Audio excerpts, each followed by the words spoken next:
Hey guys! This is part 16 of What If Naruto Was the Heir of the Senju clan. Hit like and subscribe if you like this one, and don't forget to check the author in the description. Let's start!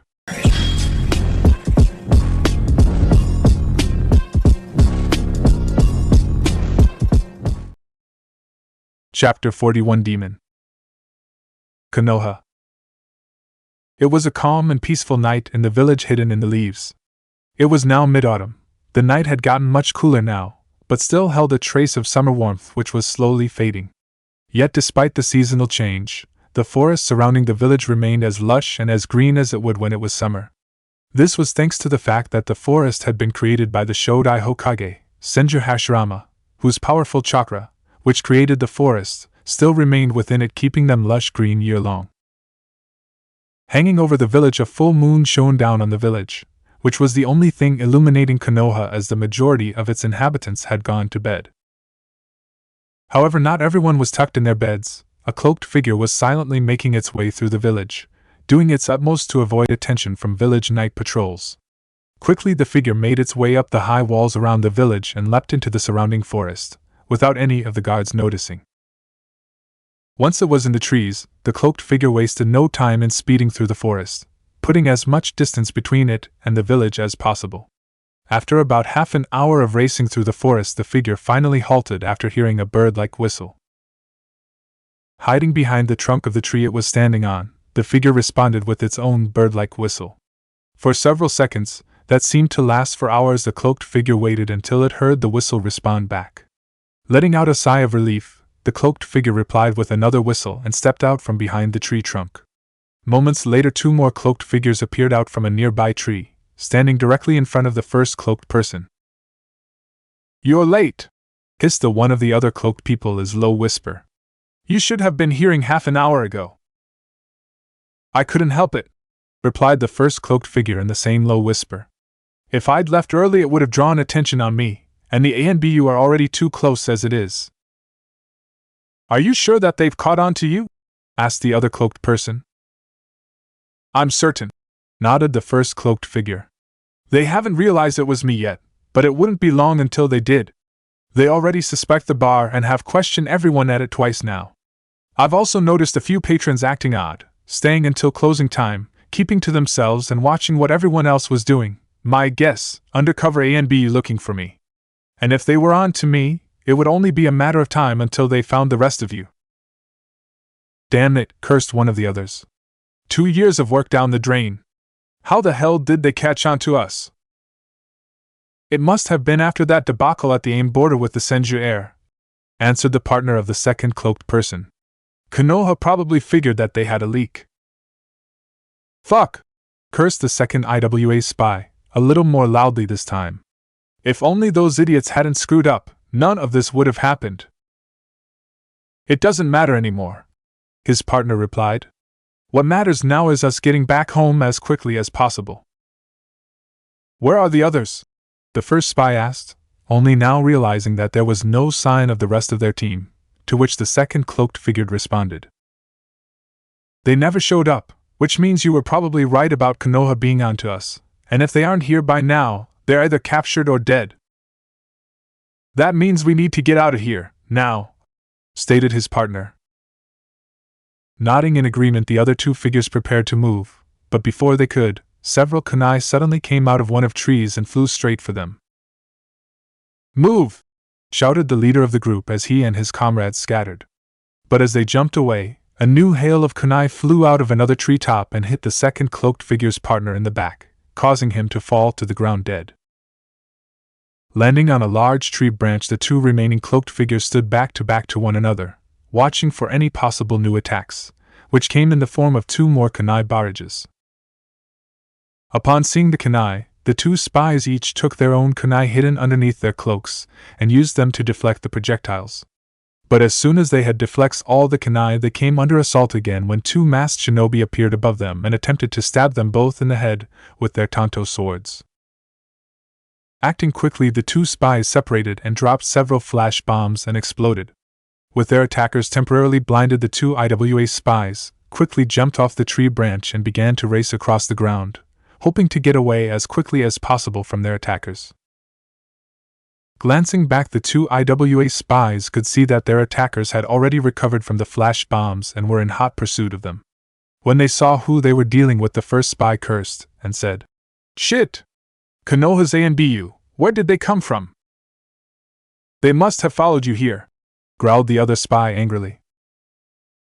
"Or they could have followed you and waited until they could get all of us," the first spy countered, not appreciating having her stealth and counterintelligence skills questioned, especially since she was the one who had first realized that Konoha was onto them. "It doesn't matter who they followed, we need to get out Konoha territory. If we can make it to the Kuni, Hot Spring Country, border, we can make our way back to IWA from there." However, before the two spies could get much further, several kunai flew past them and stabbed ground in front of them.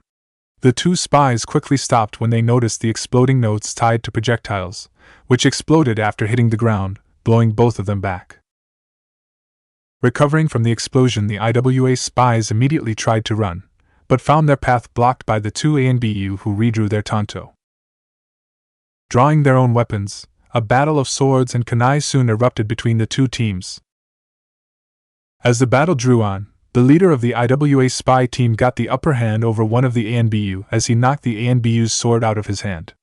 Jumping back, the ANBU pulled off its gloves, revealing his purple hands. Seeing that he had the advantage, the spy charged the ANBU and attempted to stab him in the chest with his kunai. However, the ANBU sidestepped the attack, where the spy stabbed his right hand instead, which allowed the ANBU to grab hold of the man's arm and punch him in the stomach. With a painful grunt, the IWA shinobi immediately moved back and glared angrily at the masked shinobi. But before he could re-engage, the IWA spy felt a sharp, tense pain coming from his arm, from where the Konoha ANBU had punched him. Pulling his sleeve up, the IWA spy could see his arm quickly turning purple, along with his stomach, and was spreading quickly throughout his body. "What sort of jutsu is this? Did he poison me when he touched me?" "Give up," said the ANBU suddenly, who, judging by his muffled voice and size, was quite young, and was mostly likely in his mid to late teens. "It's pointless to resist. At the rate it is spreading, you'll be dead within a minute, but if you surrender, I'll cancel my jutsu." Grinding his teeth in anger and from the pain, the IWA spy knew surrender was not an option for him. All that waited for him was torture and interrogation from Konoha Intelligence Unit. Still, the spy had enough resolve to not go down quietly or alone. "If I'm going down, I'm taking this bastard with me." Fighting back the pain, the IWA spy opened up his cloak, revealing several dozen exploding notes lining the inside of his cloak, and activated the notes before charging. Realizing what the IWA spy planning, the ANBU attempted to move as far back from the suicidal shinobi as possible. But before the spy could get close enough, two lone black tendrils appeared out of the ground underneath the IWA spy and wrapped themselves around his legs, causing his to fall to the ground, where the spy then exploded. At the same time, the last remaining IWA spy took advantage of the explosion to get away from the other ANBU, whose attention momentarily turned to the explosion. But as the spy tried to get away, two more black tentacles sprung up from the ground and wrapped themselves around the spy's leg, who then fell.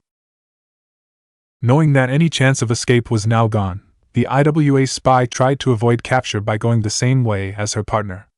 But before the spy could activate the exploding notes, sewed into her cloak, the ANBU formed an unfamiliar hand seal that said in a muffled voice, "Shintenshin no Jutsu, mind-body switch technique." Before the spy knew what happened, she found it consciousness being pushed aside and controlled by the ANBUs, whose bodies slumped down. Once he was in control of the spy's body, the ANBU took of its hood, revealing the spy to be a young woman with long gray hair. Shortly after, the ANBU's partner arrived with the young root operative named Sai. "Are you unharmed, Torian?" asked the ANBU through the IWA Kunoichi's body. "Yes," answered Torian before taking off his mask. "The other remaining spy chose to kill himself before I could capture him and attempted to take me with him. Fortunately, Sai was able to prevent this, where the spy succeeded in killing only himself." Nodding the Kanasahai's head, Fu turned to the younger root operative. "Your assistance in this operation was most helpful, Sai. Danzo-sama will be pleased." "It was no trouble at all, Fu-san, Torian-san," the young teen replied, giving the two root agents one of his fake smiles. When asked why he insisted on doing this, Sai had told them that he had read in a book that by smiling he could gain people's trust more easily. Neither root agent bothered to tell the young boy that his attempts at smiling had the opposite effect on people, and instead decided to focus on the captured IWA spy. Once the IWA kunoichi was successfully restrained, Fu cancelled his jutsu and allowed the kunoichi consciousness to regain control of her body. After which the 3 root agents headed back to the village with their prisoner to begin interrogation. Next morning, Hokage's office. Sitting in her office, the new Godame Hokage of Konoha, Senju Tsunade, was busy at desk, with 2 small stacks of paper on them. But unfortunately, no matter how hard she tried to focus on the report, her mind would keep wandering back to her concern about her son. It had been almost a month since she had sent Naruto to locate the Valley of the Four Winds, and every week she would get a message from him through the slugs, assuring her that he was fine and telling her of their progress. But now she was becoming concerned. It had been almost 10 days since his last message, and she had yet to hear anything from him. As her concerns grew, thoughts of Naruto being captured or killed were already beginning to form in her mind. If she didn't hear from him soon, she would have the slugs make contact with him and find out if he was safe. Pushing past her negative thoughts about Naruto, Tsunade chose to focus on the task at hand, which would be instrumental in strengthening her power base within Konoha as Hokage. The forms that she was signing would help begin the restructuring and rebuilding of Konoha's military police.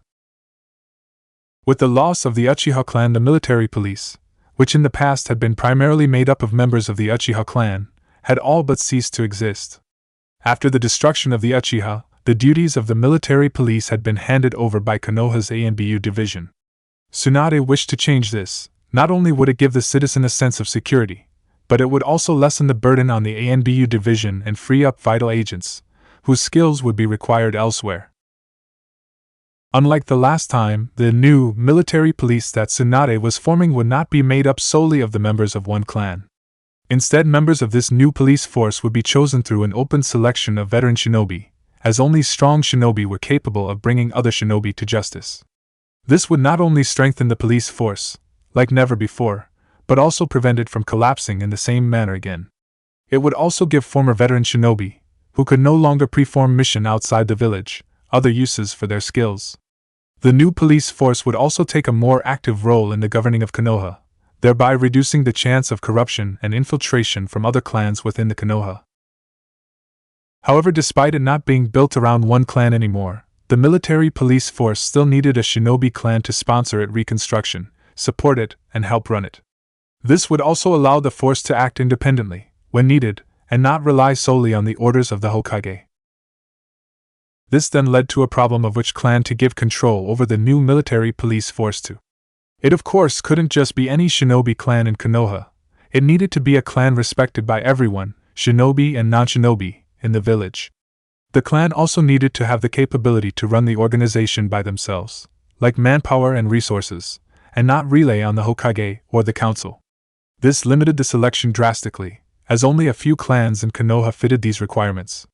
Clans like the Nara, Yamanaka did not fit this requirement due to their small numbers and because they already had other responsibilities within Konoha. While the Akimichi had the numbers, they did not have the resources that would be needed to run an organization like the military police. Ideally, the Hyuga clan would have been her choice. They were well respected and revered both within the village and outside it. They had more than enough influence and had the resources and manpower to do it. Like the Uchiha, they also had a powerful bloodline limit that would be useful in keeping order within the village and detaining rowdy shinobi. But despite the benefits that would come with giving command of the military police to the Hyuga clan, Tsunade decided against it. If she did this, the Hyuga clan would become even more powerful and influential in Konoha, which was something she desperately wanted to avoid, given their plans towards her son and the fact that she couldn't fully trust them or their motives. The clan was already much too powerful for Tsunade's liking, which was another reason why she was reforming the Konoha military police. Should another clan take over command of the organization, they would pose an effective counter to the Hyuga, as well as a powerful ally for her in the future. Tsunade's next choice would be the Sarutobi clan. Like the Hyuga clan, the Sarutobi clan would be an ideal choice. They were respected and revered by the entire village and were on equal standing with the Hyuga in terms of status and influence. Being the largest of the shinobi clans within the village, they had the resources and manpower to easily take over the duties of the military police. Also, giving them control of the police force would also tip the balance of power in favor of the Sarutobi against the Hyuga. The fact that the Sandaime was also the head of the clan made the idea even more appealing to Tsunade. Unfortunately, though, this was also the reason why she couldn't offer them control of the police force. Given how the Sandaime was her former teacher, it would seem like favoritism to the other clans, like the Hyuga, causing them to resent her rule. Danzo, of course, would be quick to take advantage of this, giving him a strong support base to stand upon when opposing her. Tsunade's third choice was the Aburame clan. The Aburame clan were well respected among the shinobi population due to their unique insect techniques and many accomplishments. The most famous of these being the battle in the Western Forest, which resulted in a crushing defeat for IWA, and allowing to Aburame to rise to prominence in Konoha. Thanks to their techniques, the Aburame were highly accomplished intelligence gatherers, which would be extremely useful in the military police. Sadly, though, when Tsunade offered the Aburame clan head, Shibi, the position, he politely declined the offer, stating that his clan had no interest in running the organization, which left Tsunade in a difficult position. Fortunately, though, Tsunade's next choice responded far more favorable to the offer. In fact, when the Inuzuka clan head, Sum, heard her offer, the woman almost immediately leapt at the offer, shouting, "Yes!" Though not as famed or as revered as other clans like the Sarutobi or the Hyuga clans, the Inuzuka clan was still a well-respected clan in Konoha. Still, however, when compared to many other clans, the Inuzuka clan had little to boast about. They had no powerful bloodline limits like the Hyuga and the Uchiha clans, they produced no famed or legendary shinobi like the Senju and the Sarutobi clans, and they held no great important positions like the Aburame, Nara and Yamanaka clans. But taking control of the Konoha military police force would change all that, allowing for the Inuzuka clan's reputation and influence to soar within the village. After Tsum accepted her offer, Tsunade began the paperwork that would hand control of the police force over to the Inuzuka clan. Being the third largest clan in Konoha, second only to the Sarutobi and the Hyuga, the Inuzuka clan could easily run the police force by themselves until she set up the selection process that would allow other veteran shinobi to join the force. Another benefit to having the Inuzuka clan run the military police was that she knew she could trust both Sum and her clan, given how Naruto had saved her niece's life in the recent invasion, and in return she had presented him a pack bracelet and Kuramaru. With their support, Tsunade knew her position as Hokage would be that much more secure, and at the same time make things more difficult for others like Danzo. It also had an added benefit of subbing the Hyuga clan elders, who would no doubt take some offense to being passed over a prestigious position, like the military police, in favor for a lesser shinobi clan like the Inuzuka. Shortly after finishing the necessary paperwork, the Hokage's thoughts were interrupted by a knock on the door where she responded with an "Enter." The door then opened slightly, and Shizen's head stuck through. "Pardon, Hokage-sama, but Danzo-san is here stating that he has information on the matter you discussed with earlier." Nodding, the female Hokage signaled his former student to let the man in, who then sat down on one of the seats in front of Tsunade. "You have information on the spy in the mission department?" Nodding, the old shinobi replied, "Yes, the one responsible for the leak is a shinobi clerk by the name of Naruto Hito, who was an unknowing accomplice in the whole affair." "Explain?"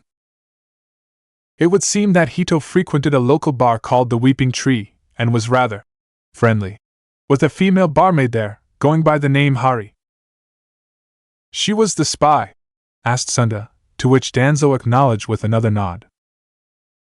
"Yes, she seemingly used the friendly relationship she had built with Hito-san, getting him drunk and pretending to be interested in him, so that he would tell her what she wanted." Tsunade sighed after hearing this. Whether they be shinobi, samurai, civilian or royal, nearly all men had the same weakness: drink and women. It was because of this that women, especially attractive women, tended to make better spies than men. All they would have to do was give a man enough attention, smile and laugh at their jokes, whether they be funny or not, act helpless, innocent, and maybe show a little cleavage, and the men would be putty in their hands. "Is she still at the bar?" Tsunade asked, already planning on sending her Anbu to monitor her in the hope of identifying any more spies, and then apprehending her later along with her conspirators. No, replied Danzo. She is already in custody. What? Explain? Demanded Tsunade. During the course of my investigation, I hired several locals to monitor the bar and the waitress in question. They were then able to locate several drop-off points that the waitress went to, which then allowed us to identify several members of the spy ring. Unfortunately, before we could identify them all, she caught on to them and warned her companions that we were closing in on them, where they attempted to escape. Luckily, I had my own people shadowing her and detained the spies we had already identified before they could destroy any information they had. My people then followed her outside the village, where she met up with the rest of the ring.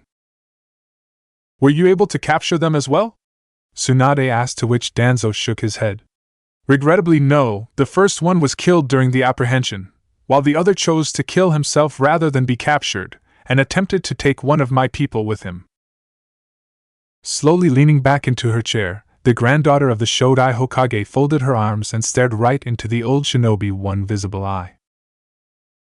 Danzo, of course, showed no emotion whatsoever and stared right back at the younger woman, not the least bit intimidated. When you say, your people, I trust you don't mean Root? Keeping his face blank, Danzo replied. Of course, Root after all was disbanded by the Sandaime many years ago.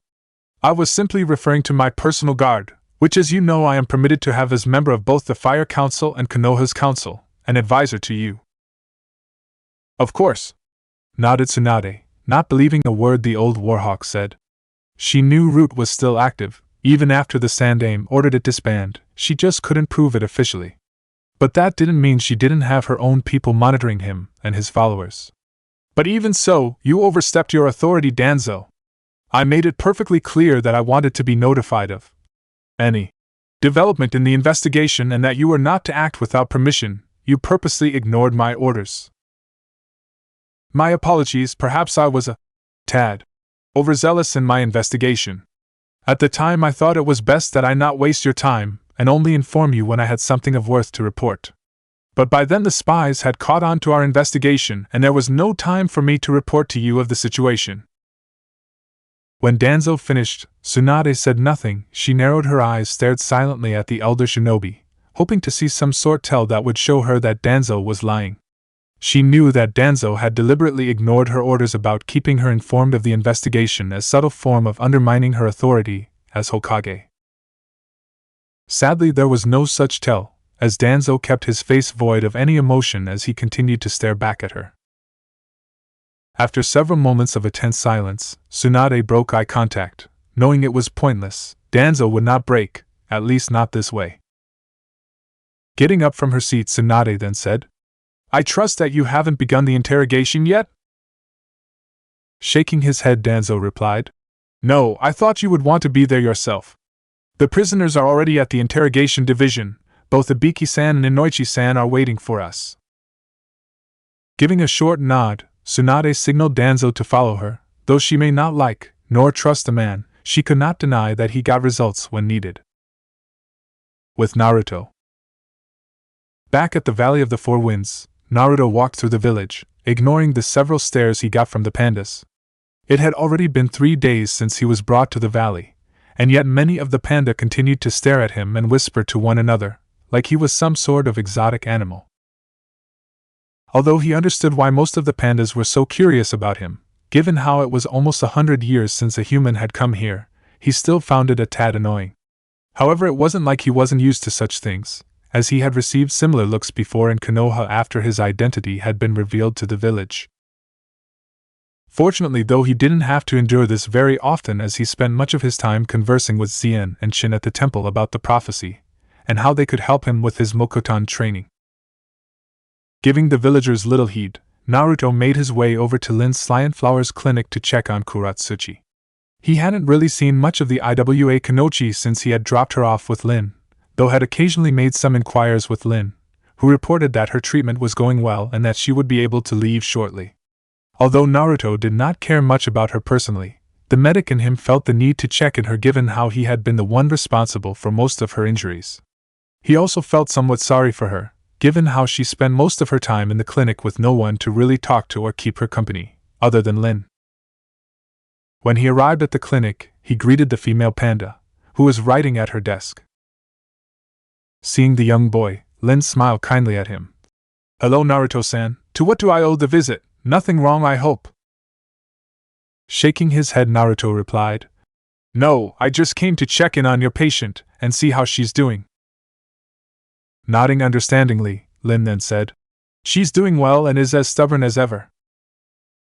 "Guess that's a good sign," answered Naruto with a chuckle, which caused Lin to smile and nod back.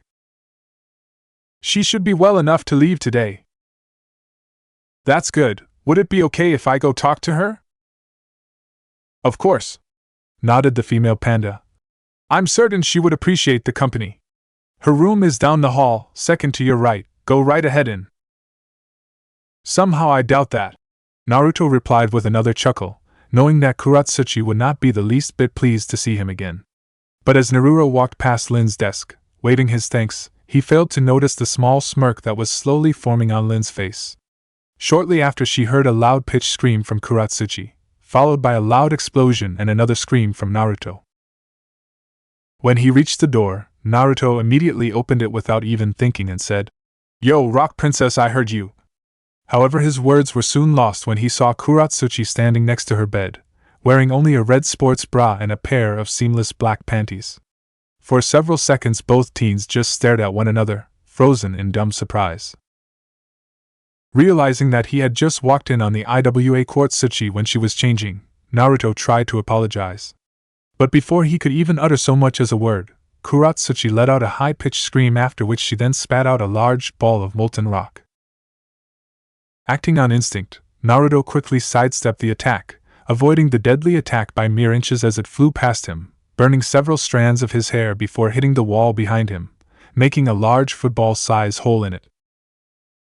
Staring nervously at the large melting hole in the wall, Naruto quickly turned to Kuratsuchi and yelled, "Hey, are you trying to kill me? What do you think, you pervert? Now stand still and die." "Like hell I will," Naruto yelled back before Kuratsuchi spat out a large stream of fire that Naruto was barely able to evade as he raced out of the hallway. "Something the matter?" asked Lin, looking up from her work with an amused smile when saw a badly singed Naruto racing out of the hallway. "You could say that," Naruto replied sarcastically, as did his best to put out the small flames at the tail end of his coat. "You could have warned me she was changing." Smiling at the boy, Lin simply replied, "Perhaps you should have knocked first." Realizing he had just been played, Naruto glared angrily at the female panda, who continued to smile back at him. This was another thing that Naruto had recently learned about the pandas. They enjoyed the occasional prank, especially on newcomers like him. But before he could say anything, a now fully dressed and furious Kuratsuchi appeared out of the hallway. Deciding that retreat was the better course of action here, Naruto gave Lin one last glare and muttered, "I'll remember this," before racing out of the building with Kuratsuchi hot on his heels, shouting out curses along with what she would do to him once she got her hands on him. Elsewhere in the valley, Chun, Iron Paw and 5 other panda cubs were wandering through far end of the valley that was forbidden to all save members of the temple. "Guys, I really think we shouldn't be here," warned Chun as she followed her friends through the small forest. "Oh, come on, Chun, don't be such a chicken," said a young male panda cub as he urged his friends to follow him. "I'm not a chicken, Jinto, but my dad said that this place is forbidden for a reason." Ignoring Chun's warning, Jinto urged the rest of his friends on. "Come on, there is something I want to show you." Slowly Chun and the other panda cubs followed their friend deeper into the forest, and up a large ruined old stone steps where they found a large stone clearing on the top of a small hill. The clearing was covered in mostly broken branches and moss and surrounded by 8 large statues of 5 panda monks, each holding a staff in one hand and their other hand starched forward directed to the center of the clearing, as if they were holding something back, or in. "What is this place?" asked one cub as they examined the statues. "I don't know, I found it here a while exploring. But that's not what I wanted to show you, this is," replied Jinto as he pointed at the small paper seal on the bottom of one of the statues. "A seal?" asked one of the other pandas. "Yeah, I found one on each of the statues and look what happens when touch it." When Jinto touched the seal note, A small green glow could be seen coming from the center of the clearing. Moving toward the glow, the young cubs could see 5 small green stones embedded into the stone floor, forming a circle, and in the center was the kanji for lock carved into the floor. The stone must somehow be connected to the seal. What happens when you touch all of them? Asked another young male cub wearing thick glasses. I don't know. Whenever I let go of the seal, the stone stops glowing, Jinto answered, letting go of the seal, where the stone did indeed cease glowing. That's why I brought all you guys here. I'm guessing that this is one of those special seals that Sensei mentioned in class. You know, the one where the seal's tags are connect and that the only way to remove them is remove them at the exact same time. What do you think will happen when we release the seal? Asked a panda girl. I don't know, maybe some kind of treasure. Or maybe some that should remain sealed, added Chun, who still thought that this was a bad idea. Ignoring Chun's warning, Jinto instructed the other where to go. Once everyone was in position, Jinto counted down. Okay, 1, 2, 3, now! As soon as Jinto shouted, now! All the other panda children pulled their respected seal tags off, causing all 5 stones to glow brighter than ever before. A large green seal then appeared, covering the entire clearing. What's going on? Asked one of the other panda children, where Jinto's just shook his head, having no idea himself. Shorty have the center of the clearing began to open up, revealing a large black hole. Cautiously the children slowly made their way over to it, but just as they peered into the hole, a black mist-like substance suddenly erupted out and began to cover the entire forest. Moments later, dark booming voice roared, echoing across the forest. Free at last, sis! After hearing the voice, the terrified panda cubs quickly ran out, clearing and down the stone steps as fast they could. Let me go, goddammit! Yelled a furious Kuratsuchi as she hung upside down from a large tree with her body wrapped up in wooden tentacles. When I get down from here, growled the girl as she glared at the person responsible for her predicament, who was standing on a tree branch right in front of her. The first time this happened was bad enough, but the second time, it was beyond humiliating. Sighing, Naruto listened to Kuratsuchi's rants. After he had accidentally entered her room while she was changing, he fled the village in a desperate attempt to escape Kuratsuchi's wrath, hoping to hide long enough for her to cool off. But unfortunately that failed, as she provided surprisingly resourceful when tracking him down. Naruto had considered defending himself as she continued to attack him, but he decided against it, believing it would only antagonize her further. He thought that by running away and avoiding all her attacks he would get her to wear herself out or lose interest in attacking him. But after having her constantly chase him around the valley for 2 hours, he'd finally had enough and used his Mokuton powers to capture her.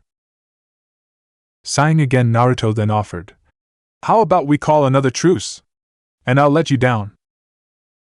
How about you let me down from here and I'll kick your privy ass?" Well, that doesn't give me much incentive to let you go, Naruto replied as he folded his arms, showing his dislike at being called a pervert. And for your information, I am not a pervert. How was I supposed to know that you were changing? Ever heard of a thing called knocking? She retorted, causing Naruto to blush a little given how she had a point. However, before he could respond, the two suddenly heard what sounded like an explosion nearby. Turning to the direction of the explosion, they could see from the distance a large dark pillar coming from small forestry. What was that? Asked Kuratsuchi in surprise, temporarily forgetting her anger at Naruto and her current predicament. I don't know, he replied, looking just as surprised and confused as she did. Deciding to investigate, Naruto formed a single hand seal, causing the wooden tentacles holding the Iwa Kunoichi to let go, who unfortunately was not expecting this and landed flat on her back. You off, hey, a little warning would be nice. Sorry, but no time, I'm going to check that out. After which Naruto took off in the direction. Not without me, you're not, shouted Kuratsuchi as she picked herself up and took off after the Senju heir. After racing through the forest, the two young shinobi arrived in large open field and were making their way towards the dark pillar when they saw Chun and several other terrified panda children racing towards them. Chun! Naruto called out as he made his way over to her and his friends. What's wrong? Are you okay? Grabbing his coat, the frightened panda shouted his name and clung onto his side tightly, as if her life depended on it, while her friends all huddled behind him and Kuratsuchi, who looked just as confused as Naruto. "What's going on?" However, before Naruto could even respond, several dozen large shadow-like creatures appeared and began to swarm all over them. 1. Taking out their kunai, Kuratsuchi and Naruto tried to defend themselves and the panda children. But whenever they struck, their weapons would just pass right through the creatures without harming them. The creatures then passed right through their bodies, causing them to lose strength and feel as if they had been violated in some manner. What was that?" Kuratsuchi gasped, wobbling slightly, as she felt drained and out of breath, as if she had run a marathon. "TTH, those things. They must be able to drain us of our physical energy when they pass through us," Naruto stated, who like Kuratsuchi was feeling out of breath. Fortunately, however, he still has plenty of stamina and could keep going. "We can't let them do that again. Otherwise we're finished." Nodding in agreement, Kuratsuchi dodged another one of the creatures when it attempted to go through her. But when she did, the creature reached out with its claw-like hand and slashed at her left arm, tearing through her long sleeve and scratching her arm. Crying out in pain, Kuratsuchi angrily threw her kunai at the creature, which went right through it. "Oh, come on!" shouted Kuratsuchi in frustration. "They can hit us, but we can't hit them? How the hell is that fair?" Naruto, though, did not respond to this, as he had his own hands up with the creatures as well, and was just learning that the creatures could hurt them as well, after one of the scratched his right hip. Grunting in pain, Naruto desperately tried to think of a way for him and Kuratsuchi to escape with the kids. But given their numbers, and the fact that the creatures were immune to all their attacks and could pass through just about anything, it seemed impossible. The only good thing they had going for them was that the creatures were seemingly too preoccupied with him and Kuratsuchi to bother with Chun and the other panda children. However, this would not last, for as soon as the creatures were done with them, they would turn on the kids. At that moment, Naruto heard Chun shout, "Look out behind you!" Turning around, Naruto saw another one of the dark creatures preparing to strike with its claws. Acting on pure instinct, not even thinking over the fact that it would be useless to attack given how all their other attempts failed, Naruto slashed at the creature with his kunai. However, to his surprise and confusion, he was able to slash off the creature's right arm, which in turn caused it fade away with a high-pitched shriek. For a moment, Naruto was stunned by what happened and just stared at the space that the creature had been occupying only moments ago. But he was quickly brought back to his senses by a shout from Kuratsuchi, who had too preoccupied with her own fight with the creatures to notice what he had just done. "Senju, quit your daydreaming and help me out here!" "All right!" Turning to help, Naruto began to slash at the creatures and threw several shuriken that he taken from his pouch. But like their earlier attempts, his attempts to destroy the creatures failed, as his attacks just passed right through the creatures without harming. Yet they continued slash at him and Kuratsuchi, where they received several more cuts and scratching, which were becoming more and more numerous the longer the fight lasted. A few more even passed through their bodies, draining more of their physical energy. "God damn it, why the hell was I able to destroy one of them, but not the rest? There must be something I did differently," Naruto thought angrily. Remembering that moment, Naruto went over everything that happened, but couldn't figure out what he had done to allow him to destroy the first creature. At the same time, Naruto noticed another one of the dark creatures coming up behind Kuratsuchi, who was too preoccupied with dodging several other creatures to notice it. Calling out to the girl, Naruto threw his kunai at the creature, without even thinking. Hearing Naruto's warning, Kuratsuchi spun around just in time to see the creature as it was about to cut her down. But before it could, Naruto's kunai struck it in the side of the head, causing it dissipate with a loud, angry shriek. Surprised, Kuratsuchi quickly turned to Naruto, who looked surprised. "How did you do that?" Naruto, however, did not answer right away. After getting over his surprise, a look of realization appeared on his face, and muttered, "It's when they attack." "What?" "It's when they attack," he repeated, more to himself than Kuratsuchi before look over to her. "Most of the time they remain intangible or out of phase, which is why we can't hit them. But when they are about to attack, they need to make themselves solid, which makes them vulnerable to attack. You've to wait until the last moment to attack. Attack too soon and they'll just phase out. They also don't seem to be very durable. One good hit should destroy them. After explaining to Kuratsuchi, Naruto silently cursed himself for being such an idiot and not realizing it sooner, since the answer had literally been staring him right in the face. But how do we know when they're about to attack and not pass right through us like they have already? Watch their hands when they are about to attack, they tend to extend their claws out. Nodding her thanks, Kuratsuchi turned to face the nearest creature.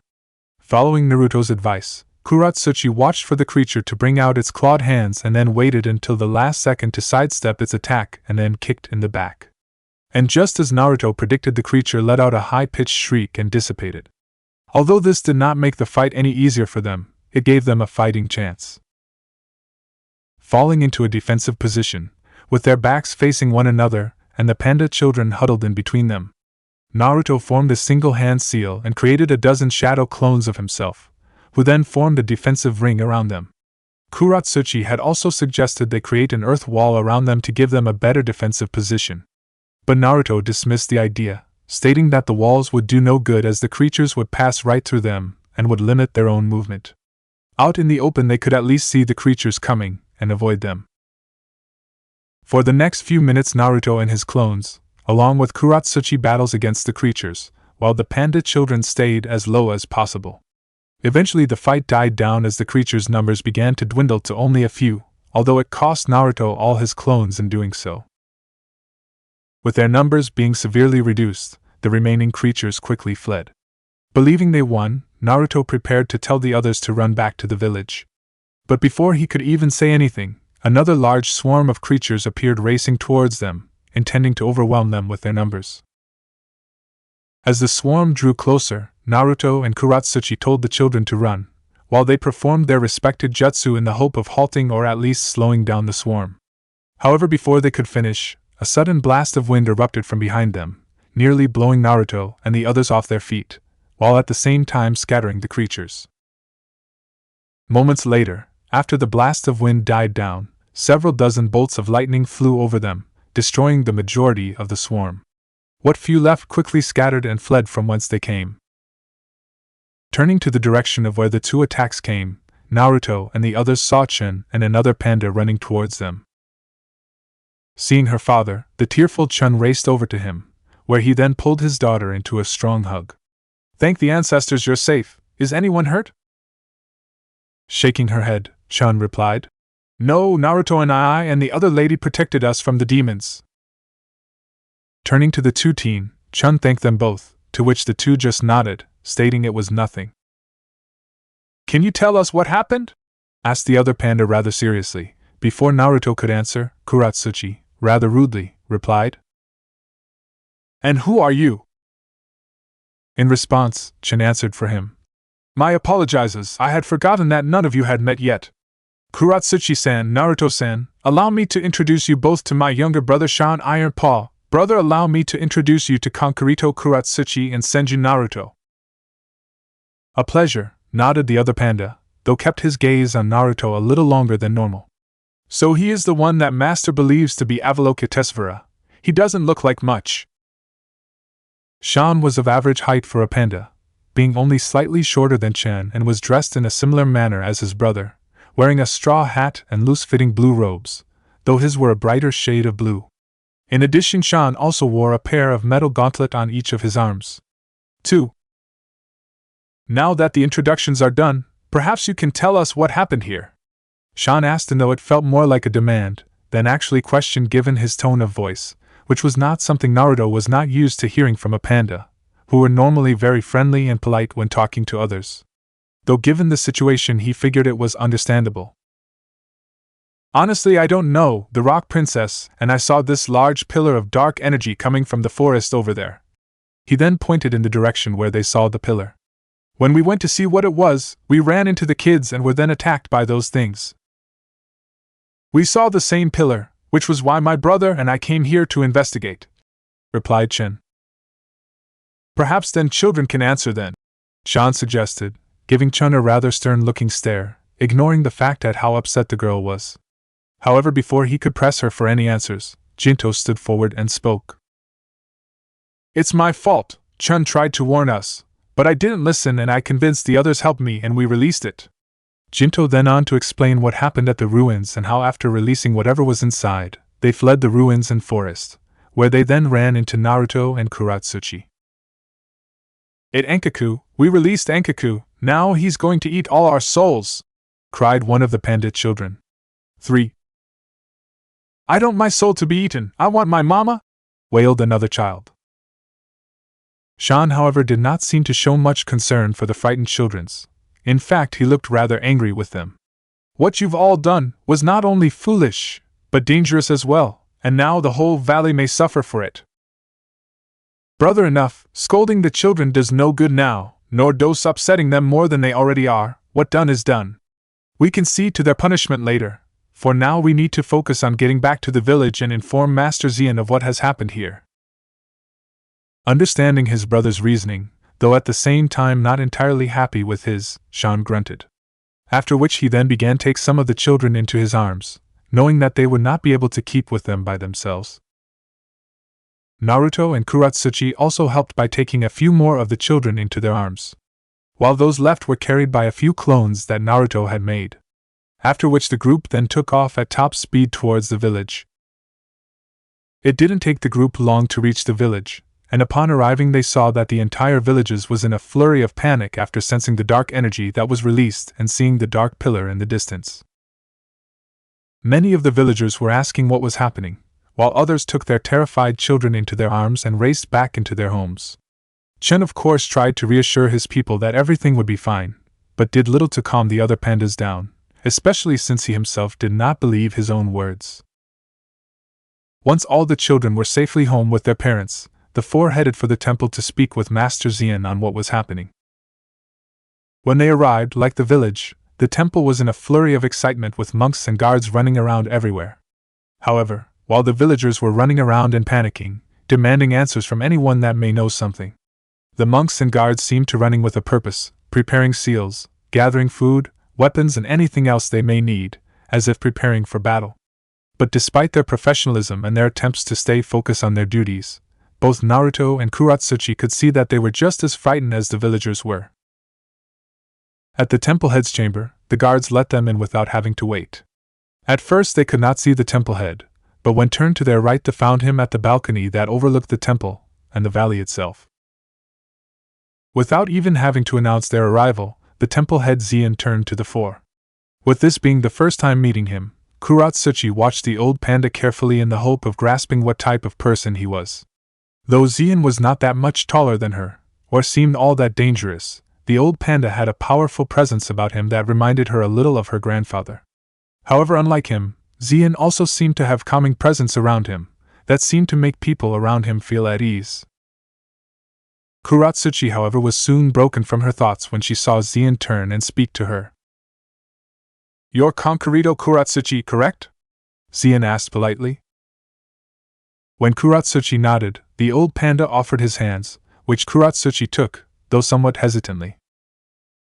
It is a pleasure to meet you, Kuratsuchi-san, said Xian, smiling kindly at the young girl after she took his hand. But his smile quickly faded and was replaced by a sad look.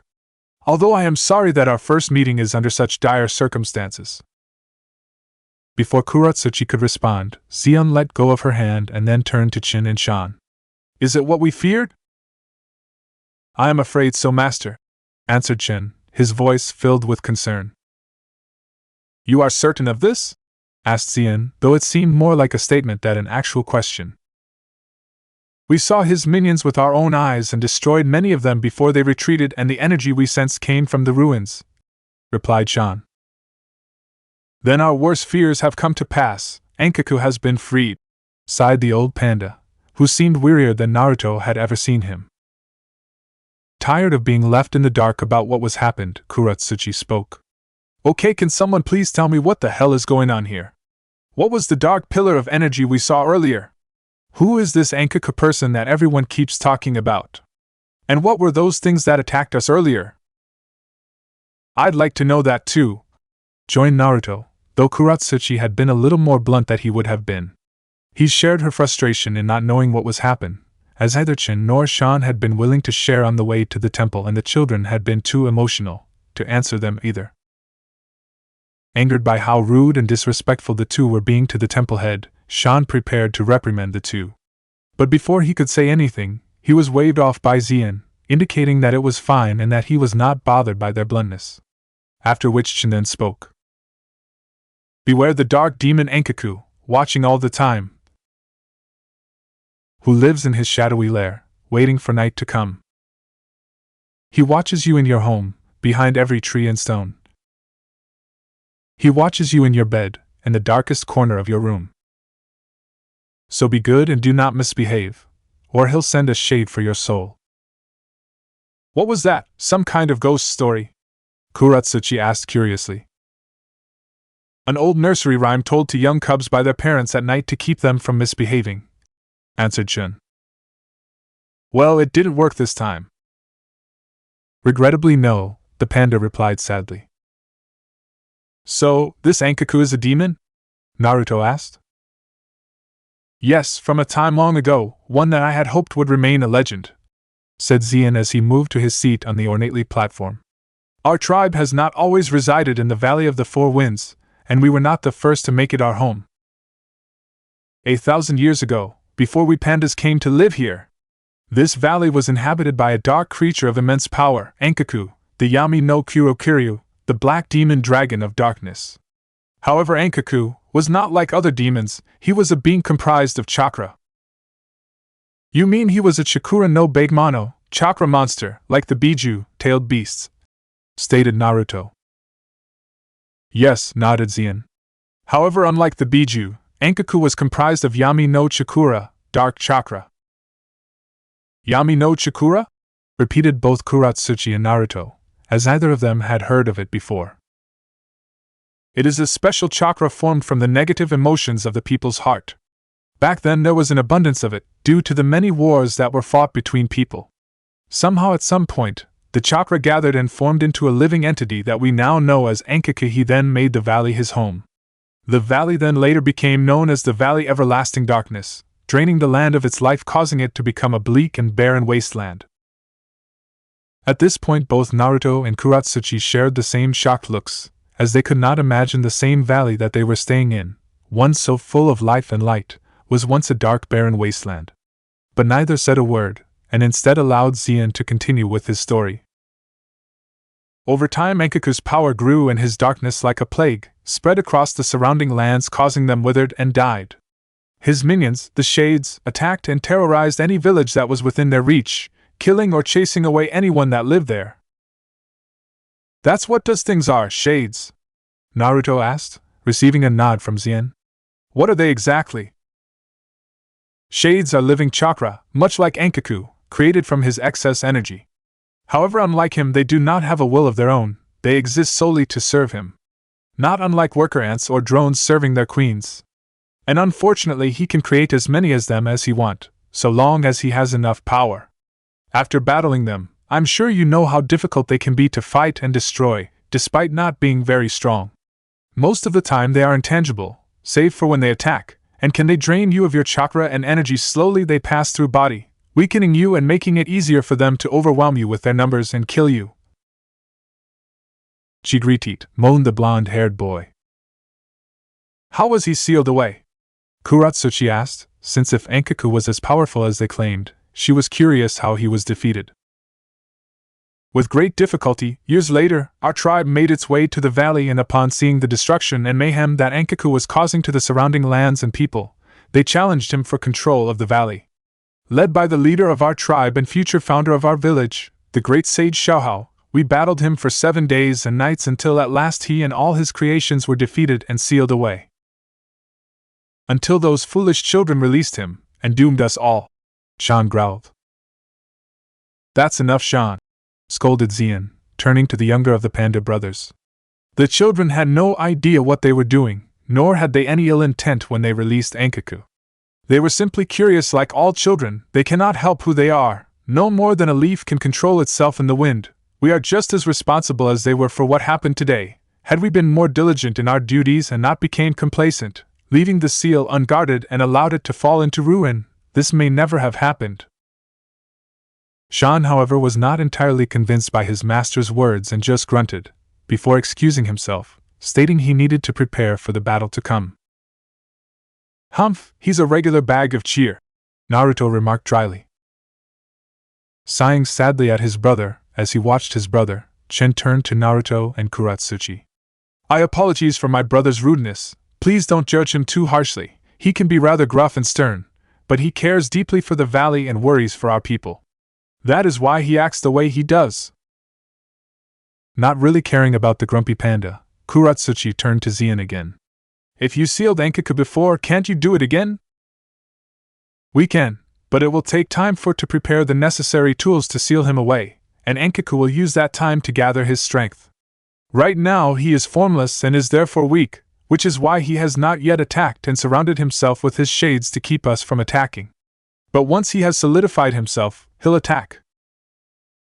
We should begin evacuation of the village and have the villagers pull back to the temple. They'll be safe in the old catacombs underneath the temple for the time being, suggested Chen. In addition, we should call in the rest of guardians. We'll need everyone's strength if we're to defeat Enkaku. I've already sent orders, just before you arrived, Zien replied. Where can we help? Naruto asked. Having almost completely forgotten about Naruto and Kuratsuchi, Zien and Chen turned to the two teens. Though we appreciate your offer, Naruto-san, we cannot ask. Screw asking. I spent too long searching for this place just to run away and let it get it destroyed. I can help. If this Enkaku guy is basically a Chikura no Bakemono, like Biju, I can use my Mokuton powers to weaken him. Plus I can summon the slugs and toads to help. Boss Gamabunta may be grumpy old sod, but he's handy in a tight spot. At the very least I'm certain Katsuyu will help. However, to his surprise, Zien shook his head. Though the slugs and toads would be of great help in the battle with Enkaku, they cannot help us at this time.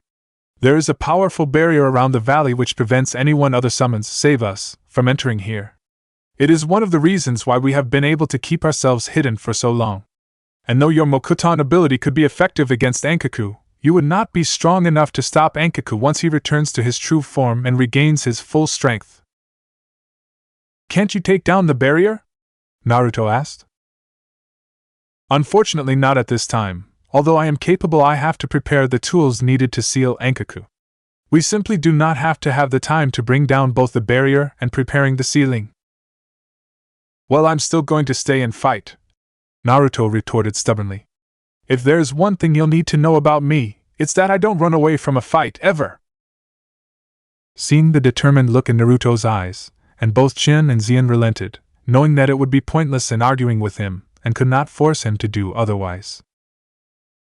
Chuckling, Zien bowed and said, Then we humbling and graciously accept your offer of help, Naruto-san.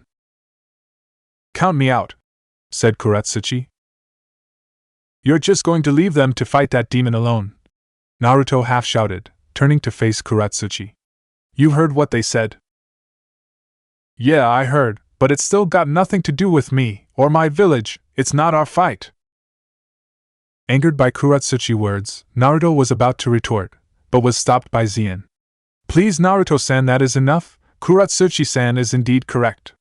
This is not her fight. She has no obligation to help us, nor do we have the right to ask her to risk her life for our home. Still not liking the fact that Kuratsuchi was skipping out and abandoning the pandas, Naruto settled with just glaring at the girl. Ignoring Naruto's glare, Kuratsuchi turned to look at Zien. We're the best way out of here. There is a hidden passageway at the end of the valley that leads out of the mountains. I'll send a monk to show you the way. Nodding, Kuratsuchi took her leave to gather his belongings back at the village. After Kuratsuchi had left, Chen turned to the temple head and said that he would go assist with the evacuation in the village before returning to temple to prepare for the battle ahead, leaving Naruto and Zien alone. After Chen had left, Zien asked Naruto to follow him, stating that there was something that he wished to show him. Curious by what Zien wanted to show him, Naruto followed the old panda, who led him out of the chambers and through a long hallway. They made several turns into different hallways until they arrived at a dead end, with a wall painting of a blossom tree on it. Before Naruto could ask if this was what he wanted to show him, Zien pressed his several blossoms on the tree, causing the wall to rise up, revealing a spiral staircase that led downward. "Whoa, where does this lead to?" he asked while following Zien down the staircase. "To the reason why Enkaku so desperately wants to destroy my tribe," Zien replied cryptically, holding up the small torch that he had taken from its holder at the entrance, and lighting. "Wait, I thought he wanted to destroy your tribe for sealing him away?" said Naruto as he followed after Zien. "Though that may be true, it is only part of the reason why," the old panda answered, saying no more on the matter, despite Naruto's questioning. After traveling down the dark staircase, they arrived at the entrance of a long dark tunnel and entered it. For about 20 minutes the two made their way through the tunnel in the pitch black, with no other light than the one given from Zien's torch. Eventually they came to a stop at a large stone door, with several unusual carvings on it. Placing his hands on the door, Zien closed his eyes, after which a large blue glowing seal appeared, one more complex than any Naruto had seen during his lessons with Kushina or Jiraiya. Seconds later the seal faded away and the door slowly split opened, revealing a large underground chamber that emanated a dark purple glow around it. In the center of the chamber was a large hole that encompassed most of the chamber, save for a narrow pathway that led to a platform and pedestal in the center of the hole. Seeing Zien signaling him on, Naruto made his way across the pathway. Halfway across he looked down the hole and saw that the glow did not emanate from the chamber, but below it. At first Naruto thought it to be some kind of strange illuminating water, but quickly realized that what he was seeing was not illuminating water, but chakra, massive amounts of pure chakra gathered together in one place, explaining why he was able to see it. "Chakra!" Naruto shouted in shock, still not believing what he was seeing. "Actually no, but you're not far off. What you're seeing is Shirzhen energy, natural energy," corrected Zien. "But how?" asked Naruto, still not understanding how so much natural energy can be in one place. "Tell Naruto, have you ever heard of Neon Kuroshakai ley lines?" When Naruto shook his head, Zien continued with his explanation. "They are like rivers of pure energy that run across the world. I suppose you could call them the Earth's chakra pathway system. However, instead of chakra, those pathways are filled with natural energy which spreads throughout the world, giving life to it. And like the chakra pathway system, the Earth has its own tenketsu, pressure points, allowing one to control or interfere with the ley lines.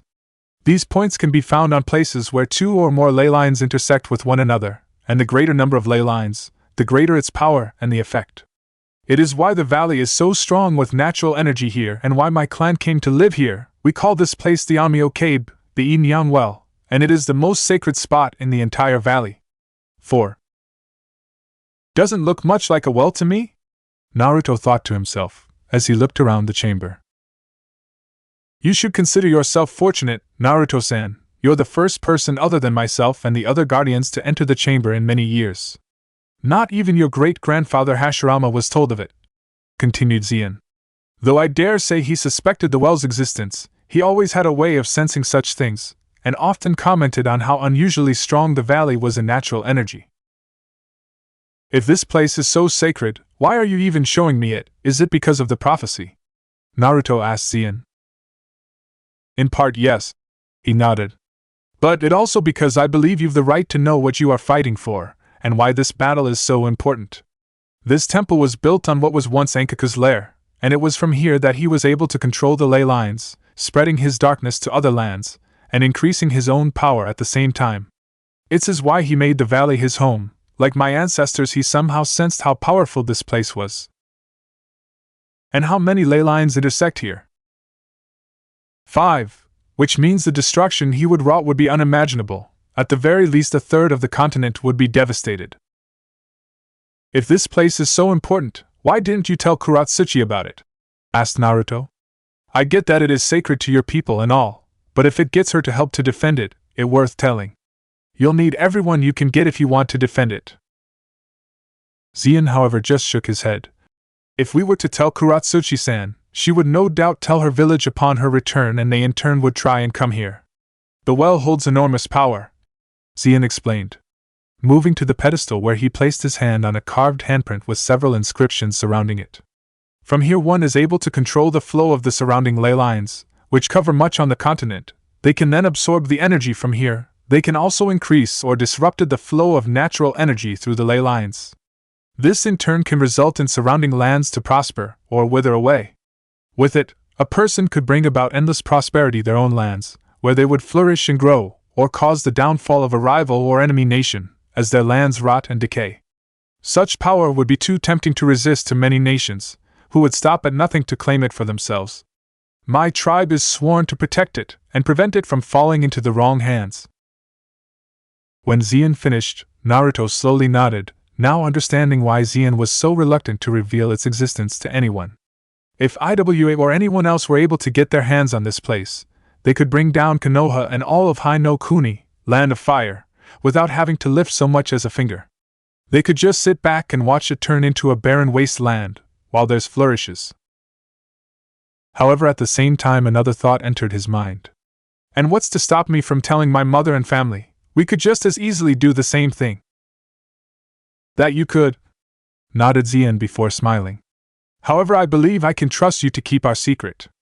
As I said before, you have the same look in your eyes as Hashirama, honest eyes, and he was one of the most honest and most honorable men I knew.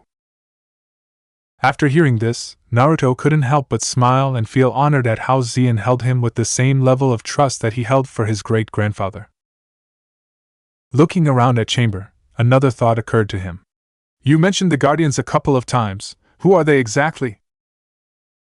The Guardians are a select group, or team if you will, of 5 individuals, one for each ley lines that cross here, sworn to protect both the valley and the well.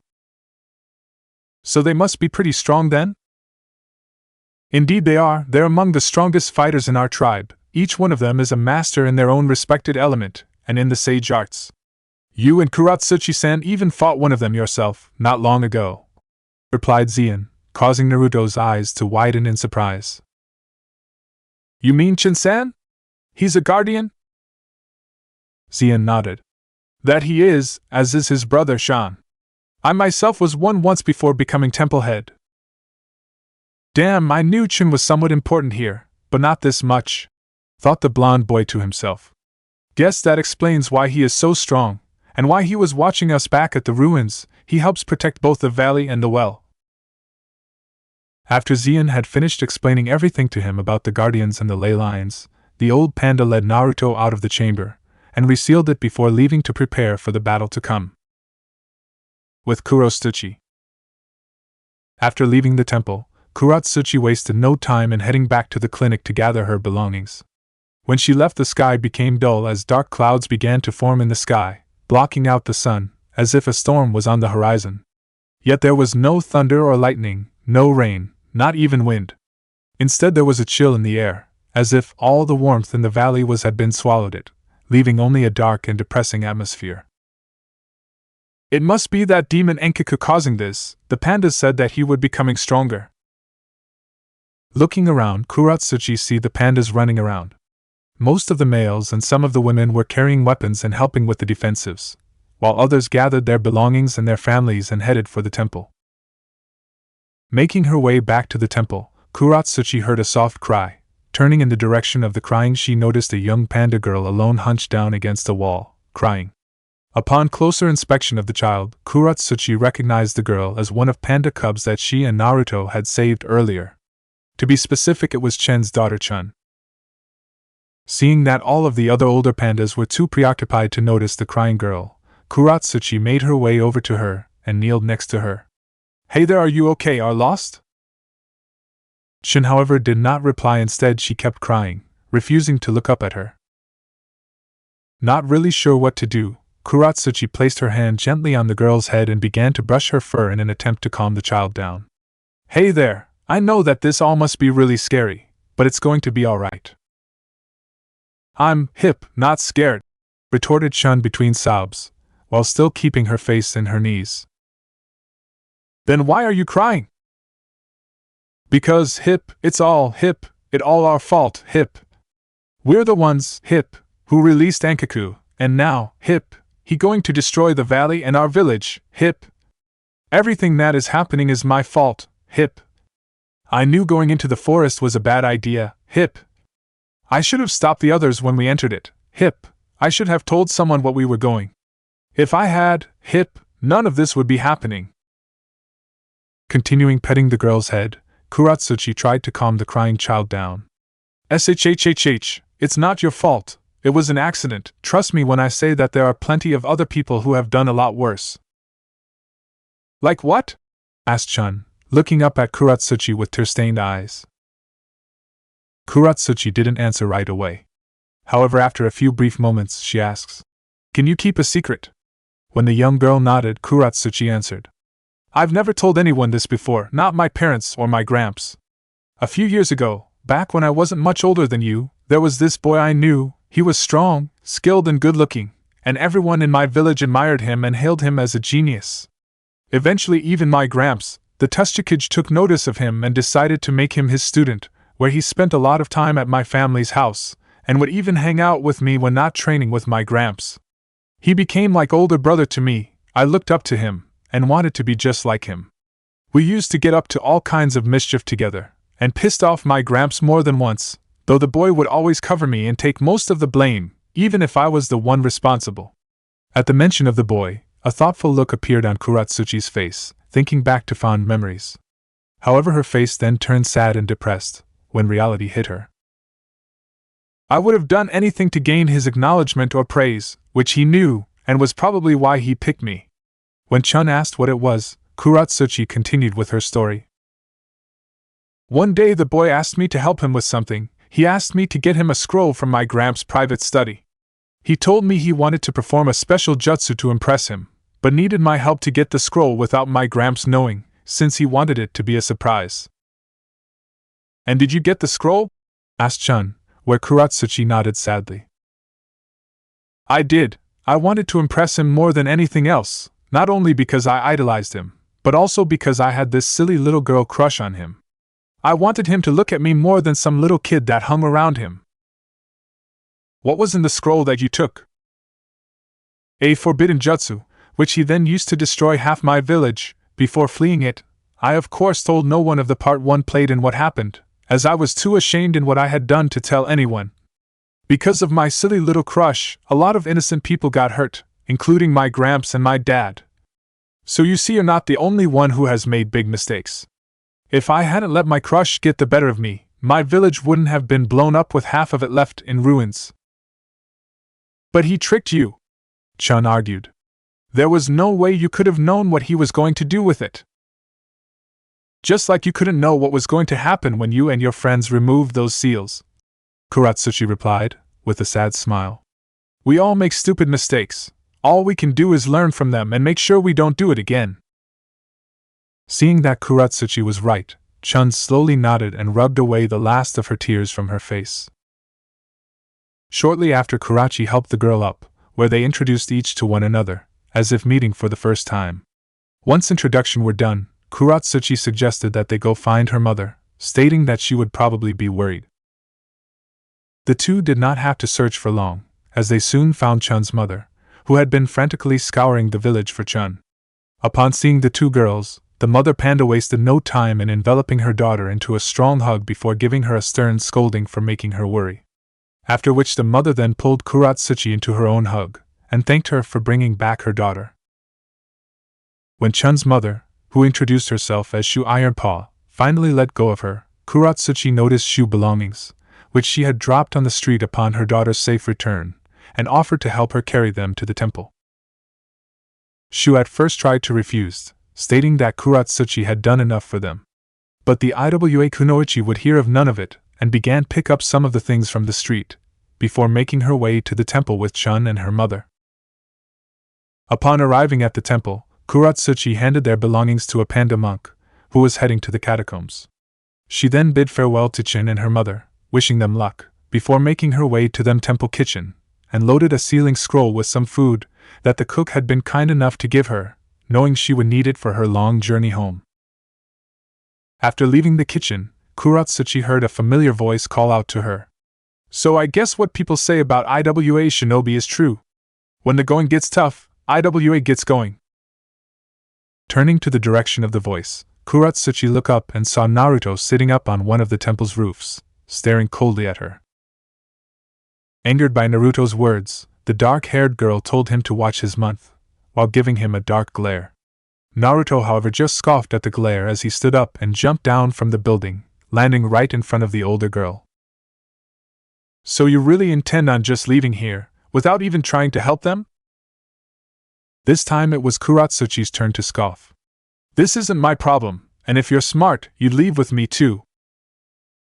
I don't run away from a fight, especially when people are in need, snapped Naruto. Then you're a fool. You heard what the old panda said, that thing is as powerful as Biju. Do you really think you stand a chance at beating that thing? It's not impossible. I've before done it, twice. Kuratsuchi snorted at this. Don't be so full of yourself. You're strong, Senju, I'll give you that much, but you forget I was there when you fought them. I saw your battle against the Kumo Jinchuriki at the Chunin exam.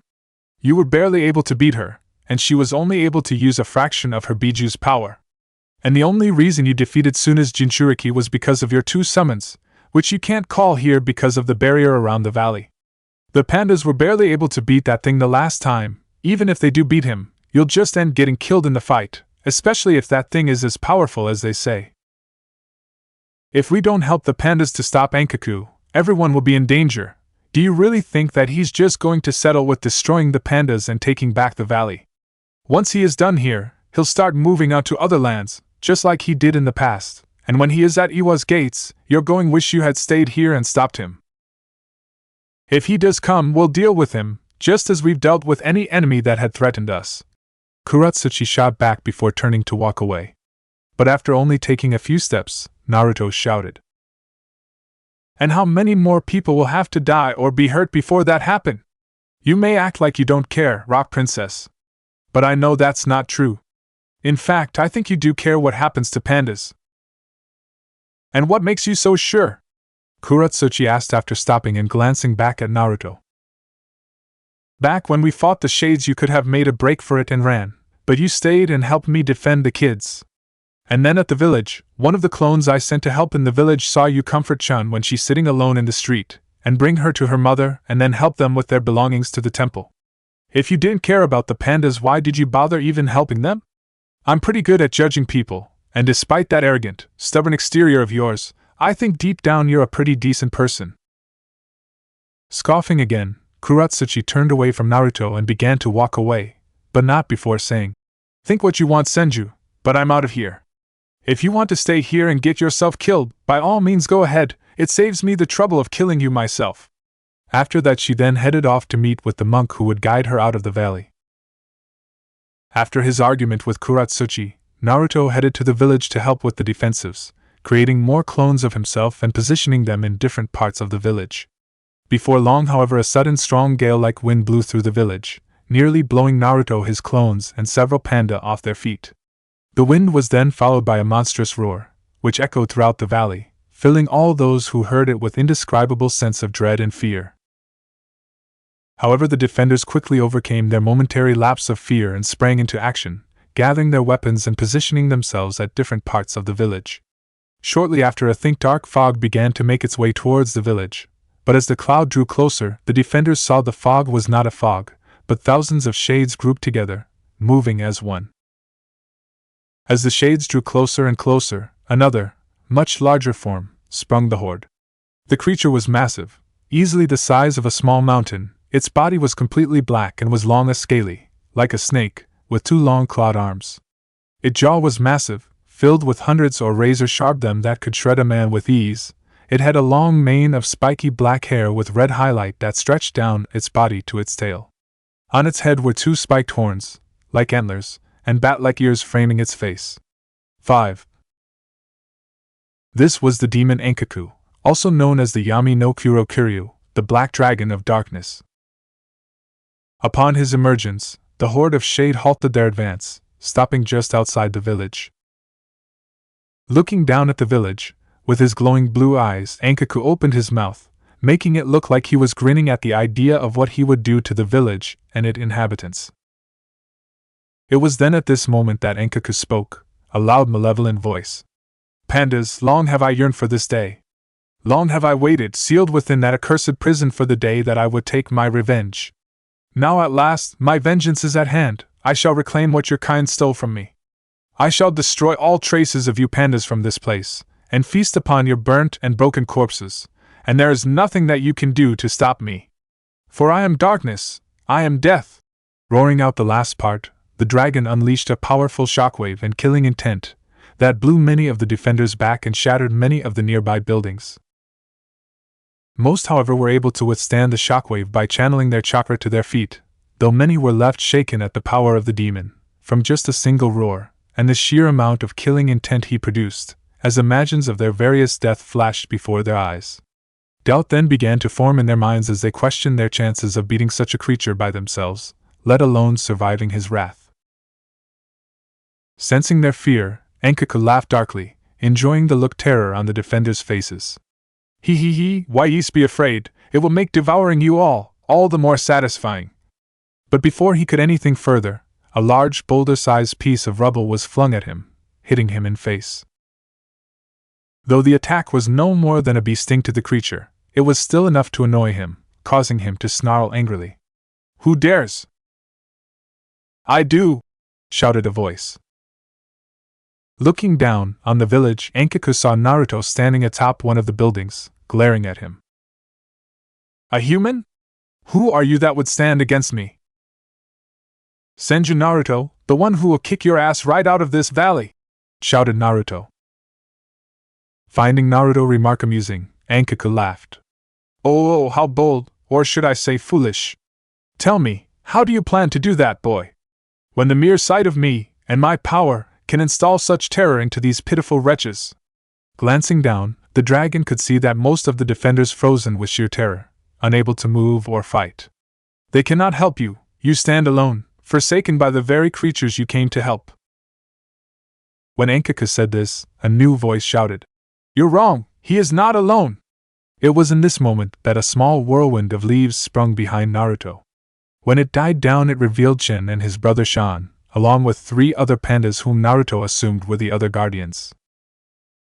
After seeing Naruto standing up to the demonic dragon, and with the arrival of Chen and the other guardians, the defenders quickly took heart and readied themselves for battle. Staring coldly at the demon, Chen brought his bamboo staff forward and yelled, This valley no longer belongs to you, demon! Fall back in the black pit from which you crawled out from! At the same time, Shin and the other guardians readied themselves, along with Naruto and the other defenders. Angered by Chen's words, the dark dragon growled, Fools, your bodies will pave the way to reclaiming what is mine. This is my hour of vengeance. He then rose up to his full height, eclipsing the village his body, and roared, Slaughter them all! Leave none alive! Heading their master's orders, the army of shades surged forward. At the same time, Chen shouted, Attacck! As he and the other defenders charged forward and unleashed a volley of attacks on the servants of Enkaku. Elsewhere at the opposite end of the valley, Kuratsuchi stood atop a large boulder, hoping to get a better view of the battle. Although she could see not much, she was however able to make out a large dark figure that seemed to tower over everything else, slowly moving closer into the village. Kuratsuchi did not need to wonder what, or who the figure was, she knew it had to be the demon Enkaku.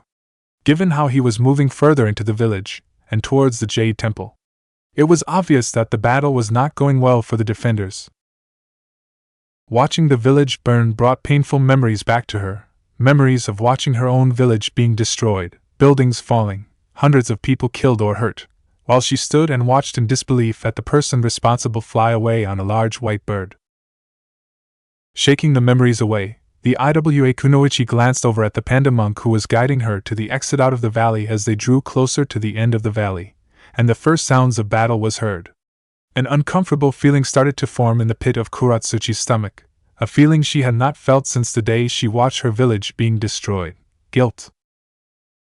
Imagines of Chin, huddled with her mother and other pandas in the catacombs underneath the temple listening to the battles above, almost waiting to be buried alive by Enkaku, flooded her mind. After leaving the temple, Kuratsuchi tried to ignore the feeling that what she was doing wrong, but as the sounds of battle got louder, the feeling only grew worse. At the same time, Kuratsuchi remembered Naruto's words back at the temple. I don't run away from a fight, especially when people are in need. Once he is done here, he'll start moving out to other lands, just like he did in the past, and when he is at Iwa's gates, you're going wish you had stayed and stopped him here. And how many more people will have to die or be hurt before that happens? You may act like you don't care, Rock Princess. But I know that's not true. In fact, I think you do care what happens to pandas. Damn it, why the hell do I have to think about that now? And why do I even care what he says? This isn't our fight, and if he had any sense he'd be leaving with me, instead of acting like some kind hero from a kid's book. Shortly after, Kuratsuchi's attention turned away from her thoughts to the monk guiding her, who then pointed up at a steep cliffside nearby. The monk explained to what she needed to do. If you climb up there, you will find a small cave opening. Keep going straight until you come to a fork, take the first right, then another and finally a left. Follow these directions exactly, as it is quite easy to get lost in there, especially in the dark. If you follow my directions, you should find what looks like a dead end, but it's not, as there should be a small hole in the center. The doorway is hidden and can only be revealed by opening the lock with this key. The panda then handed Kuratsuchi a small curious-looking silver key with a long barrel. Put this into the hole in the wall and turn it. It will open the door that will lead you to the other side of the mountain. Once out, you should find a pathway that leads down the mountain. It's narrow and rather rough, but I'm confident that it is nothing you cannot handle, and be able to get to the base of the mountain within a day or so. From there you should be able to find your own way home. Aren't you coming with me? The monk, however, shook his head. No, I will be returning to help in the battle. If you go, you'll die, with all the others. All things must die eventually, that is the way of the world. But you can escape, you can leave, Kuratsuchi argued. And where would I go? Countered the panda. If this was your home, would you be so willing to leave it along with everyone you know and love? When Kuratsuchi did not reply, the monk continued. My people have lived here for over 1,000 years, we know of no other place, and have no one to take us in. If Enkaku should triumph here today, then it is only a matter of time before his darkness spreads throughout the land. Everything in this world has a beginning and an end. We pandas understand this better than most. If this is to be the end of our tribe, then so be it. I will meet it, fighting alongside my kind, for there is greater reason to fight and die than to defend one's home and family. Before Kuratsuchi could make any sort of retort, the monk cut her off by telling her she could go, and wished her luck on her journey home. God damn it, is everyone in this valley fucking suicidal? Kuratsuchi angrily asked herself, before turning to the direction of the cliffside. However, before leaving, she took another glance at the village, which was now burning brighter than ever from the flames. Shaking her head, the girl then began to head towards the cliffside, while muttering, "Idiots, the lot of them." The air was thick with smoke and the sounds of battle, as the pandas fought desperately to defend their home from Enkaku and his shades. Holding on to one another for support, two wounded panda monks made their way through the burning streets in an attempt to get to safety, but were soon surrounded by several shades. However, before the shades could attack, the ground underneath the two pandas fell, who then found themselves standing in a small narrow sinkhole. At the same time, several kunai with exploding notes tied to them fell from above and stabbed the ground before exploding, destroying the shades. Once the smoke from the explosion had left, the ground beneath the pandas rose up, where they then met Naruto, whom they realized had saved them. Thanking the blonde boy, the two allowed Naruto to examine and treat their more serious injuries, using his mystic palm technique. He then instructed them to head back to the temple to be treated fully. Thanking him again, the two pandas took off together, leaving Naruto alone in the ruined street. Turning in the direction of the battle, Naruto watched as the remaining pandas battled against Enkaku as his shades. Despite being vastly outnumbered, the pandas were able to hold their own against the demon dragon and the seemingly endless numbers of shades.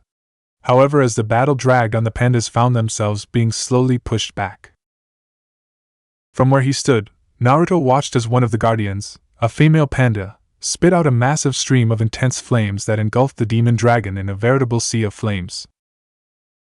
However, despite the intensity and heat of the flames, they had little effect on Enkaku, who let out an almighty roar that created a massive shockwave that blasted the flames away and destroyed everything around him. Having enough of being on the sidelines, Naruto leapt onto one of the nearby buildings and raced to join the fight.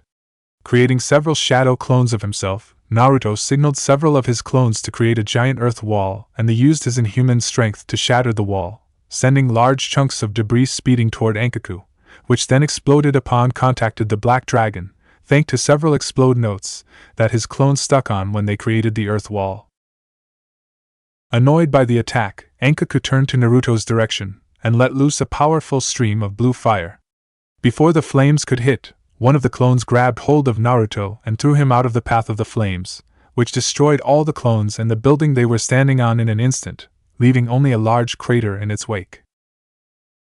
Recovering from the attack, Naruto charged forward to engage the demon in close combat, hitting it with several enhanced punches and kicks. But due to the sheer size of Enkaku's form, Naruto's attacks did little to hurt him, despite the power behind his attacks. Instead, Enkaku swatted Naruto away with his clawed hand, as if he was nothing but irritating bug. "Gah, this is crazy, just how powerful is that thing?" Naruto asked himself, as he tried to lift him up. Staring at the creature, Naruto then began to wonder if this was what it was like for his father and the village, when the Kyuubi attacked. Feeling someone grabbing hold his left arm, Naruto turned to find a panda monk helping him up. "Are you okay?" Nodding that he was fine, Naruto was about to thank the monk, but stopped when he saw 3 more panda monks race past them toward Enkaku. Seeing the monks, the demon dragon brought up his tail and swung it like a whip, creating another shockwave. Seeing what was happening, the other panda tried to warn his comrades, but it was already too late by then. Acting fast, Naruto created a second clone of himself and had it create a large wall of earth in front of them, shielding them from the shockwave. Although the wall began to crack, it withstood the attack. At the same time, Naruto used his Mokutan skill to create several large wooden tentacles that sprung out of the ground, and had them grab hold of the other monks and pull them behind the wall as they flew by them, saving them from being completely blown away by the shockwave. After the shockwave had died down, Naruto retracted the wooden tentacles and lowered the panda, who gave their thanks for saving them. Turning to look at Enkaku, Naruto couldn't help but let out a growl of frustration. "Fuck! What the hell does it take to hurt this guy? Attacking by ourselves will do little to hurt him. We must pull our strength together if we are to any chance against him," spoke one monk. Agreeing with the plan, Naruto and the panda monks gathered their chakra and began to form hand seals together.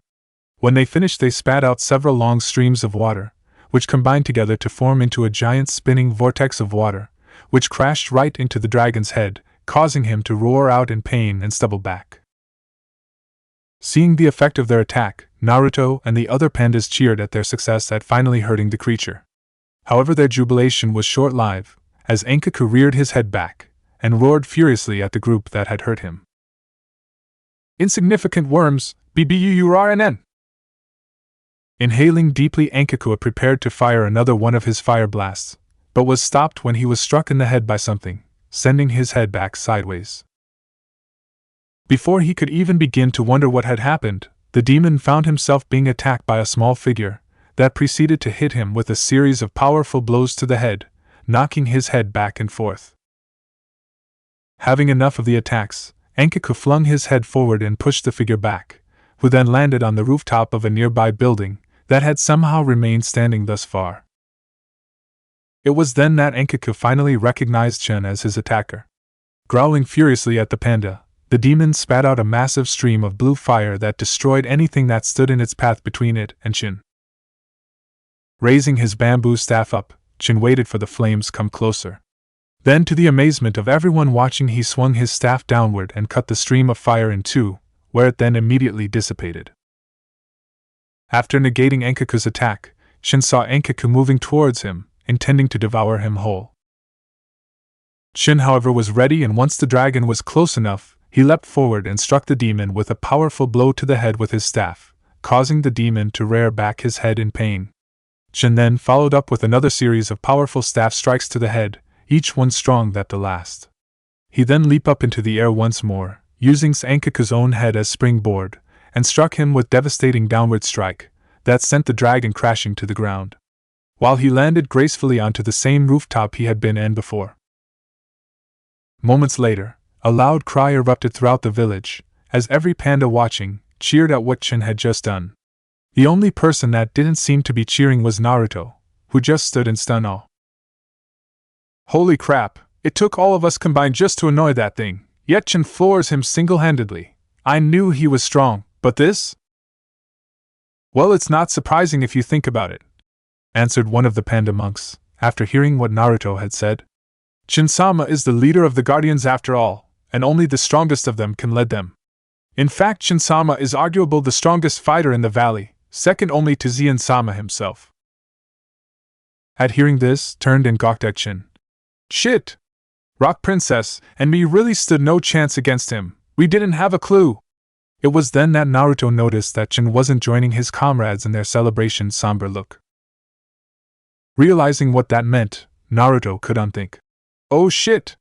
For at that moment Enkaku began stir and pick himself up, causing the pandas to halt their cheering.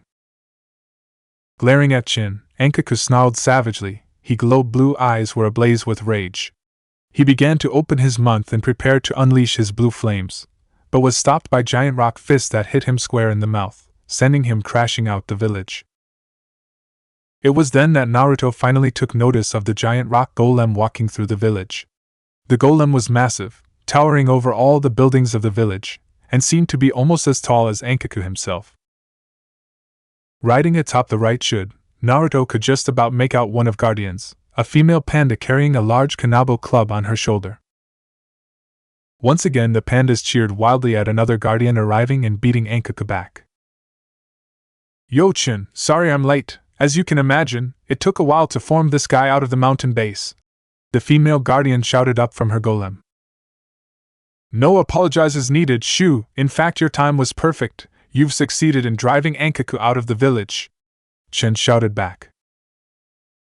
The panda's conversation, however, was soon cut short when they saw Enkaku stirring again as he stood up and fired a giant ball of blue fire at them. Acting quickly, Shu had her golem form a single-hand seal, creating a massive stone wall that towered over the village, blocking the flaming ball. However, as soon as the attack had ended, Enkaku burst through the wall with an ear-splitting roar, sending debris flying everywhere, forcing Naruto and many others to move to avoid having any fall on top of them.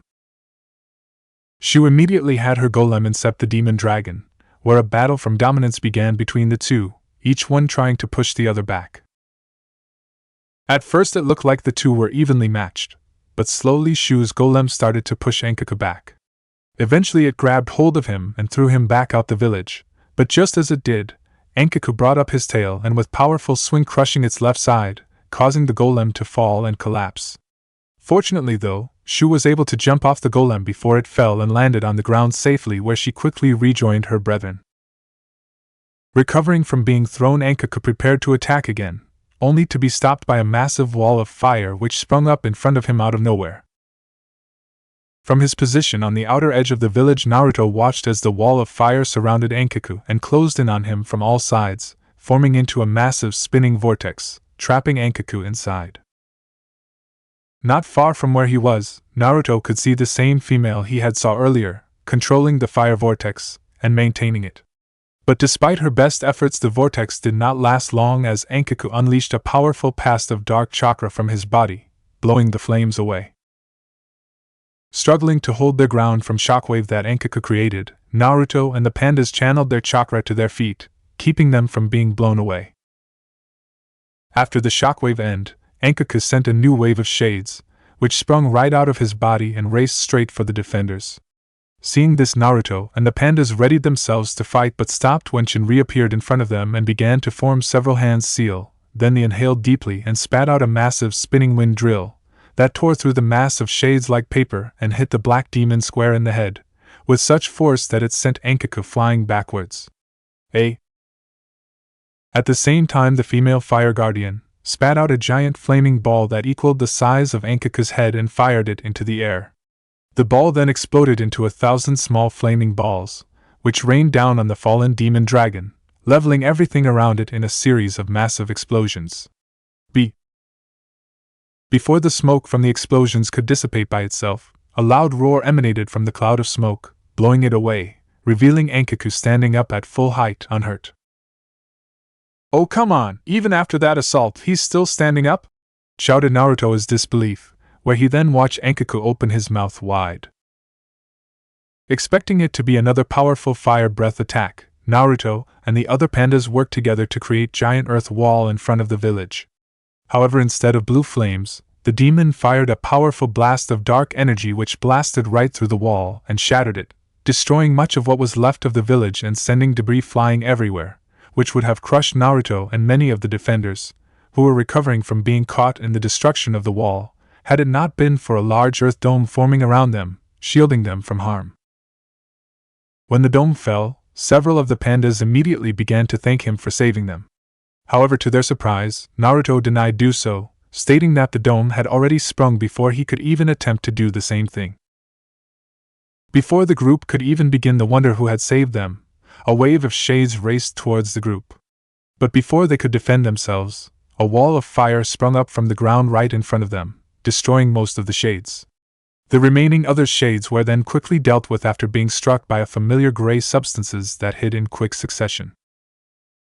Turning to the direction of the attacks, Naruto and the pandas were surprised to find a rather smug-looking Kuratsuchi walking towards them. "Heh, that dumbstruck look on your faces seemed to suit you perfectly, Senju. You should have it more often." "What are you doing here?" "Saving your sorry ass by the long of it," replied Kuratsuchi as she scanned around area for any further shades. "What happened to this not being our fight?" Naruto asked, still not fully sure why Kuratsuchi came back. At this question frowned slightly. "I owed you one back earlier with the kids when you saved me from that shade, and I doubt like owing debts, especially to a Konokanin.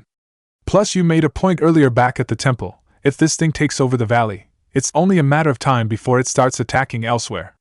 And if it ended up at my village, I'd feel like a real moron for not doing something to stop it here when I had the chance. And as much as I hate to admit it, you and me actually have something in common." "What's that?" Smirking a little, Kuratsuchi replied, "I don't like walking away from a fight either." This of course made Naruto and several of the nearby pandas smile and nod their thanks for earlier.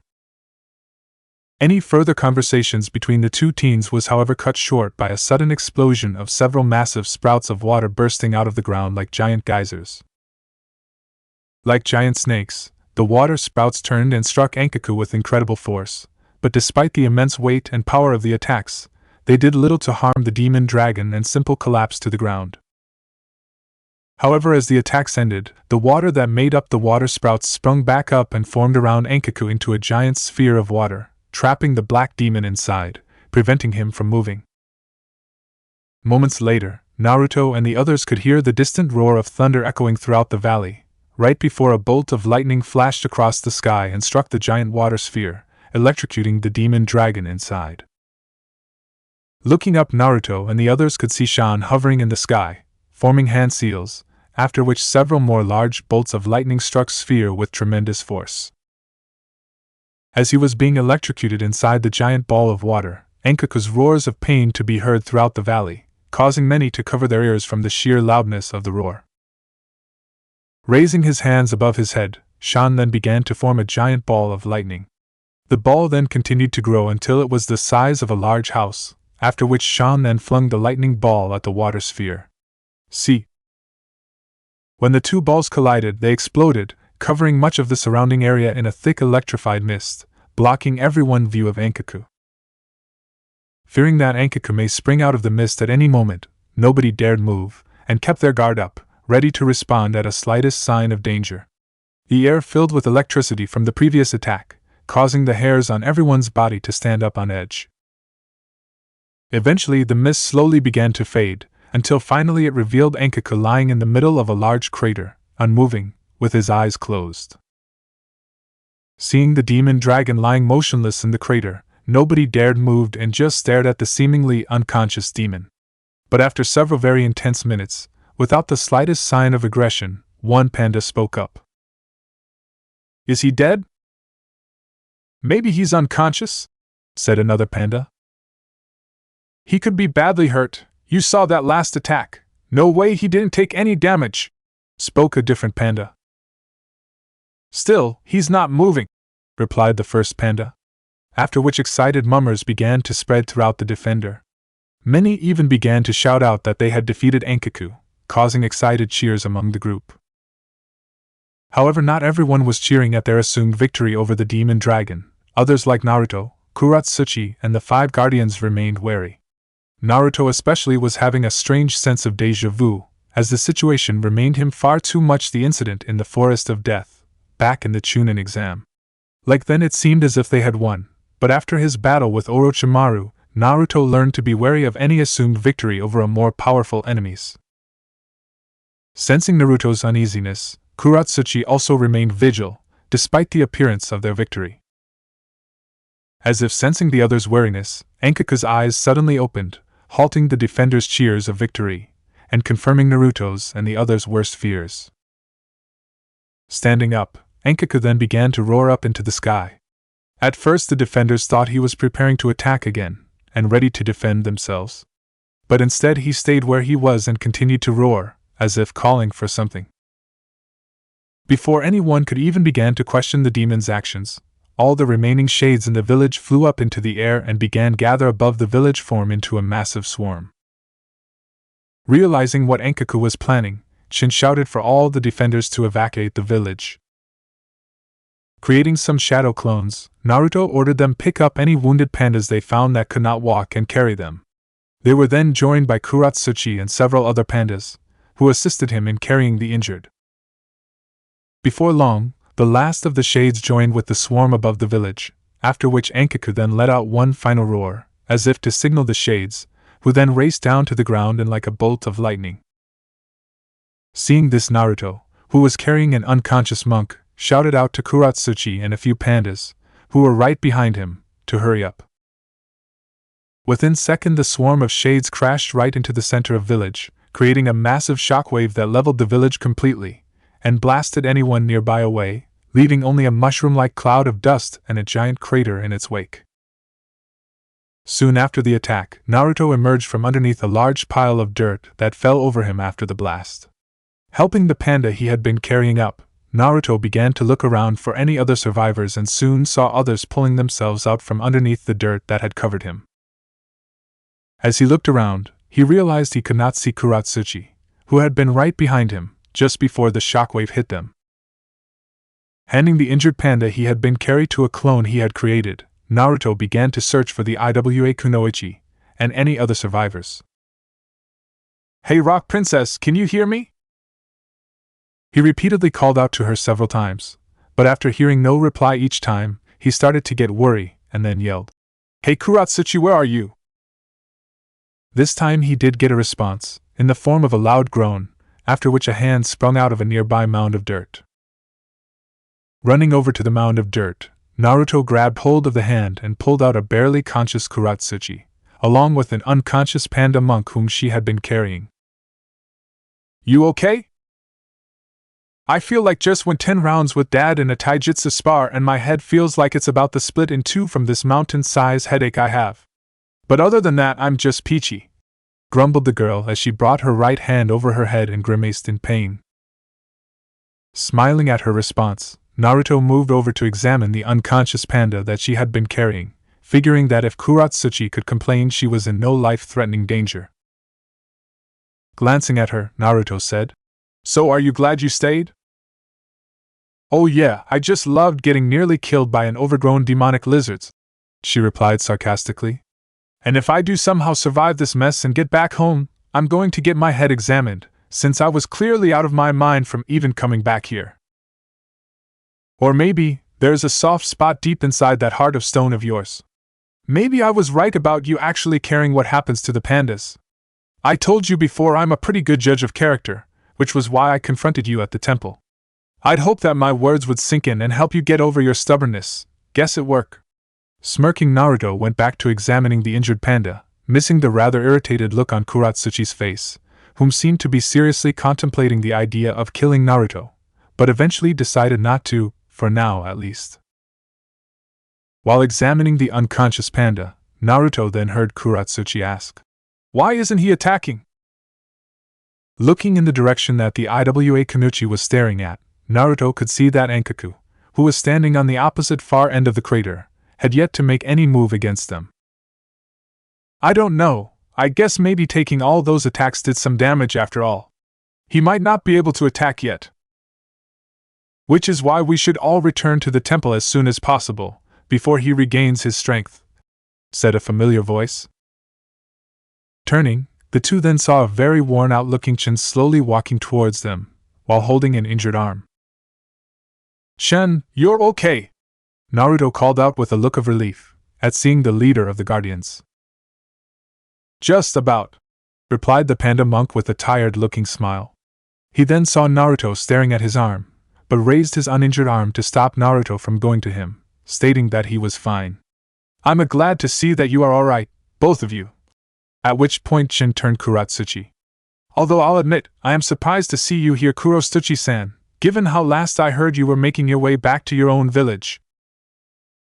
I figured that you guys wouldn't be able to do much without my help, plus I couldn't very well let you lot and Senju here take all the glory, replied the girl with a small smirk. And we are grateful for your assistance, chuckled Wind Guardian. When the monks you saved early told me of what you did, and for that I thank you. Waving away Chen thanks, Kuratsuchi then asked, if he's wounded, wouldn't now be the best time to attack? I mean, those last few attacks you made were pretty impressive and clearly did a lot of damage. If we could, we would. However, after that last attack, many of us are too wounded to fight, and those of us who are still capable of fighting are too exhausted from using so much natural energy to make any kind of an effective counterattack. After hearing this, large frown formed on Naruto's face. He had of course already figured that Chen and the other guardians were using Sage Chakra as they battled with Enkaku. It was the only explanation for the sheer massive scale of their jutsu. He of course knew the dangerous of natural energy, and the Sage mode from Jiraiya. After seeing him use it at the Battle of Konoha, Naruto had questioned his godfather about it, both the strength and weaknesses of it, where he learned that after using up all the Sage Chakra the user would be left severely drained and exhausted. He also remembered what Chen had told him after he first arrived in the village, about how the pandas could collect and store natural energy more easily than most, and use it more freely at the same time. However, it also meant that the aftereffects were made worse for the pandas. In addition, they also ran the risk going berserk, should they use too much natural energy, or use it for too long, thus losing their minds. Naruto's thoughts on pandas' use of natural energy, however, were soon broken when he heard Kuratsuchi ask, was everyone able to escape the attack? Most were, though some were not so fortunate, Chen replied somberly, remembering the friends he just had lost. But now is not the time to grieve. We must first help the injured and those unable to move back to the temple. While there is still time, can you both move? When the two nodded, Chen then directed them to those who needed help being brought back to the temple. Upon arriving, Naruto set off the work, helping Lin and attendants treat the wounded and the exhausted. While tending to the wounded, Naruto noticed Lin use a strange technique involving unusual hand movements. She then held out the palm of her hand, causing it to glow and for energy to emanate from it and into the panda she was treating.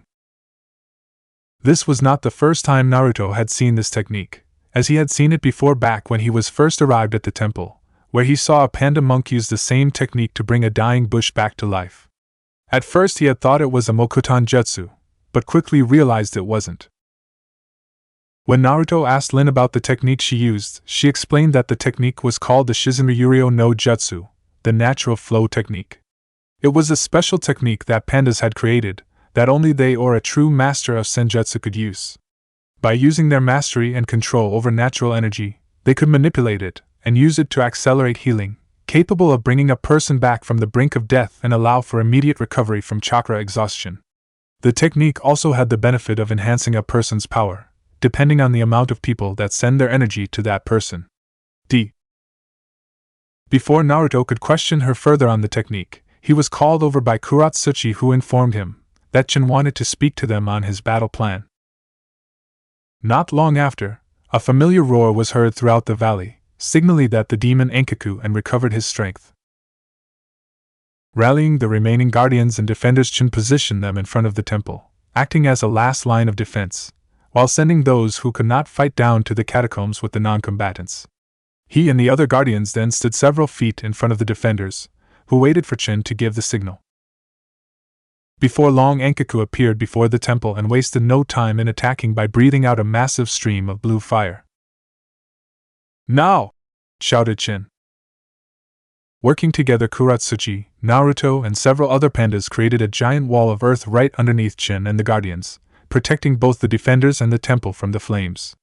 At the same time, Chin and the other Guardians activated their sage modes and leapt off the earth wall and attacked, striking the demon dragon with several powerful blows that were enhanced with sage chakra, causing Enkaku to stumble back. When Naruto and the other retracted the earth wall, Shan struck Enkaku with a powerful lightning attack that both blinded and temporarily stunned the demon, allowing Naruto and the defenders to fall into position without Enkaku noticing. As soon as they were in position, Kuratsuchi and several other panda monks used an earth technique to create a massive sinkhole right underneath Enkaku, causing the giant demon to fall right into it. After the dragon had fallen into the sinkhole, Naruto then joined Kuratsuchi, who then used her Sekijio no Jutsu, quicklime congealing technique, in conjunction with Naruto's Suade no Jutsu, water bomb technique, to increase the area covered by the quicklime, allowing it to cover the entire floor of the hole and harden. Although the quicklime was barely able to cover the demon's massive feet, it was still enough to limit his movement even further. With Enkaku now unable to move, Chin gave the signal for the Guardians and the other remaining pandas to attack, where they all fired their own respected jutsu down at the demon at once, intending on stopping the demon with one massive combination attack. Looking up, Enkaku snarled angrily at the approaching barrage of attacks. "You filthy pandas think you can defeat me with this? You underestimate my power!" Opening his massive jaws again, a giant ball of dark energy formed in his mouth. Right before the attacks could hit, Enkaku fired the blast right up into the air, destroying all the attack in one single go, and sending a shockwave that blasted everyone near the edge of the sinkhole away, scattering them all over the battlefield. Struggling to pick themselves up, Naruto and the others watched in horror as Enkaku pulled himself free and out of the sinkhole. "Can anything stop that monster?" Naruto mentally shouted to himself.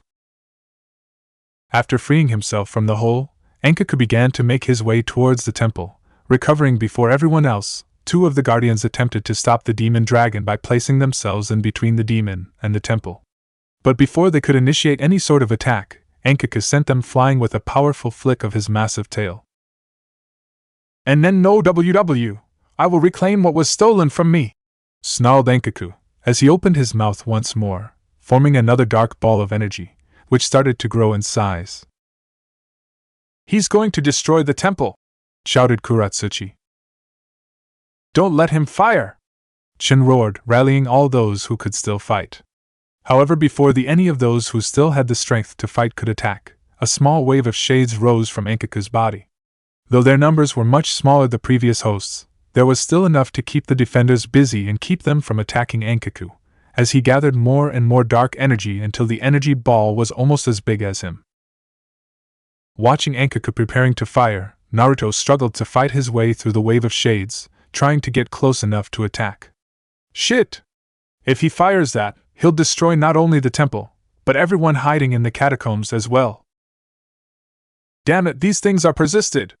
Kuratsuchi shouted from behind Naruto, as she blocked a claw strike from a shade with a kunai. The creature was then destroyed, a bow staff strike from Chin, whom Kuratsuchi thanked with a single nod. Any reply from the Guardian leader, however, was stopped when watched to his horror, and the horror of everyone else, as Enkaku fired his energy ball at the temple. In that moment, time seemed to move in slow motion as everyone there could only watch as the massive ball of dark chakra moved closer and closer towards the temple with the intent of destroying it and their families. Enter Blue Exorcist OST Kekai. As the energy ball neared the temple head Xian appeared on top of the main temple gate, chanting some sort of prayer while forming an unknown set of hand seals. Just as the dark ball was about to hit, Xian clapped his two paw hands together, causing 5 giant pillars of energy to burst out of the ground around the temple, forming a massive purple barrier. When that energy ball hit, it did not explode on contact with the wall of energy, but tried to force its way through. The barrier began to bend but did not break. Just when it looked the attack was going to break through, the dark ball of energy was suddenly flung back, like a stone from a slingshot, high into the air, where it exploded harmless, much to the relief of the defenders. As the explosion in the sky slowly died down, Kuratsuchi glanced at the barrier that now surrounded the temple. What sort of barrier is that? I've never seen one as powerful as that before.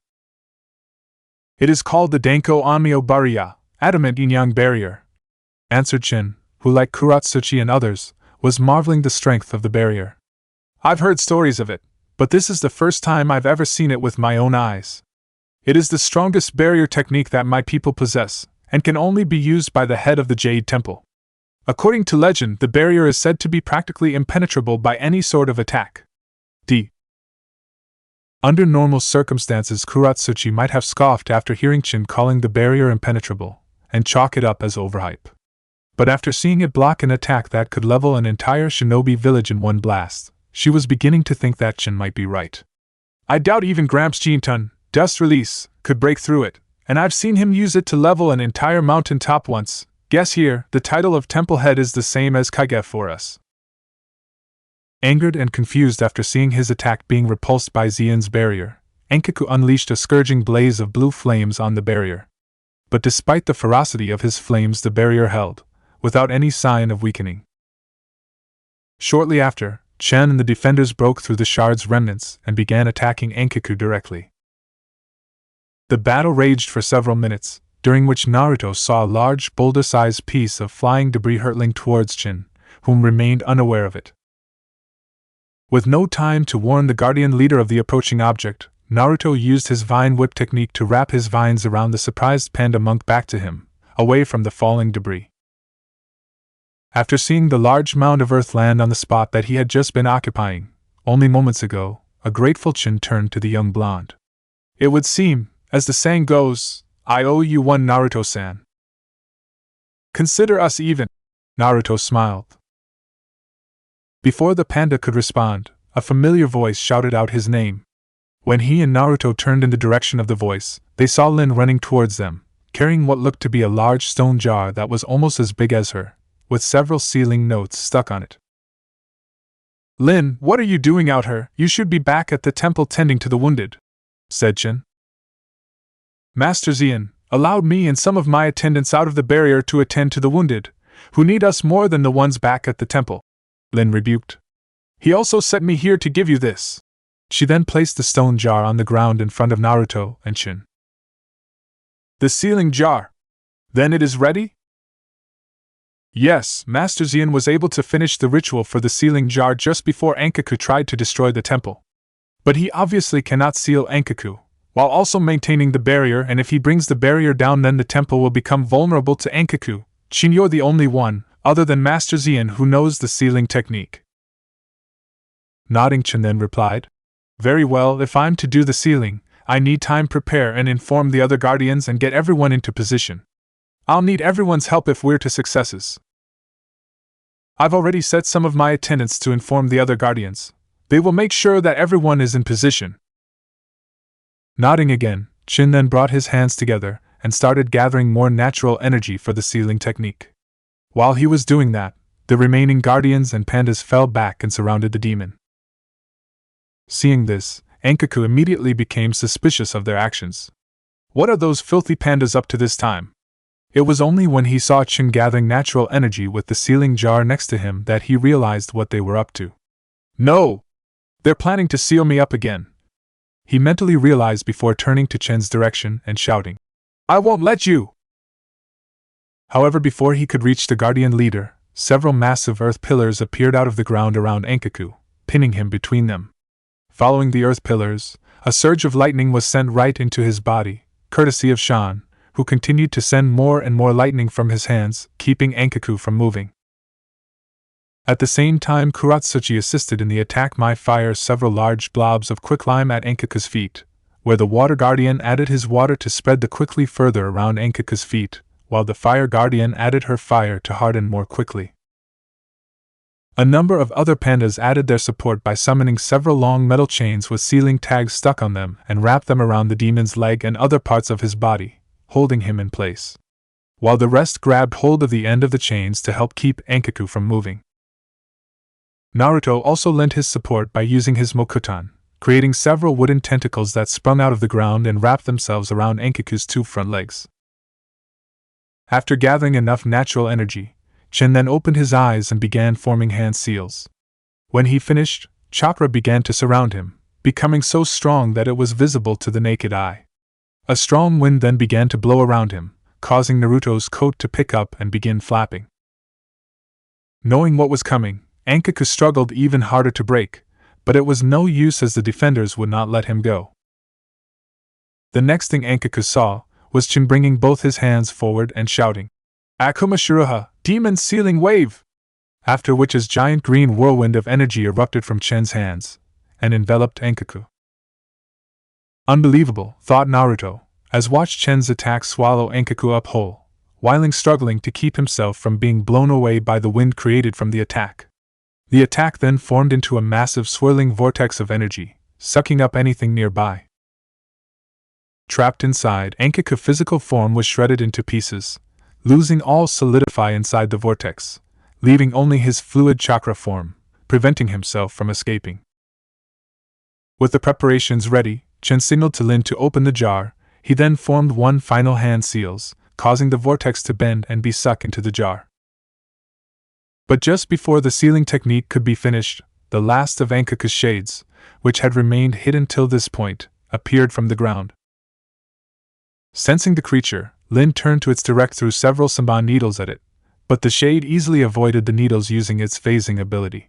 Realizing what the creature was doing, Lin attempted to place herself in between it and the sealing jar.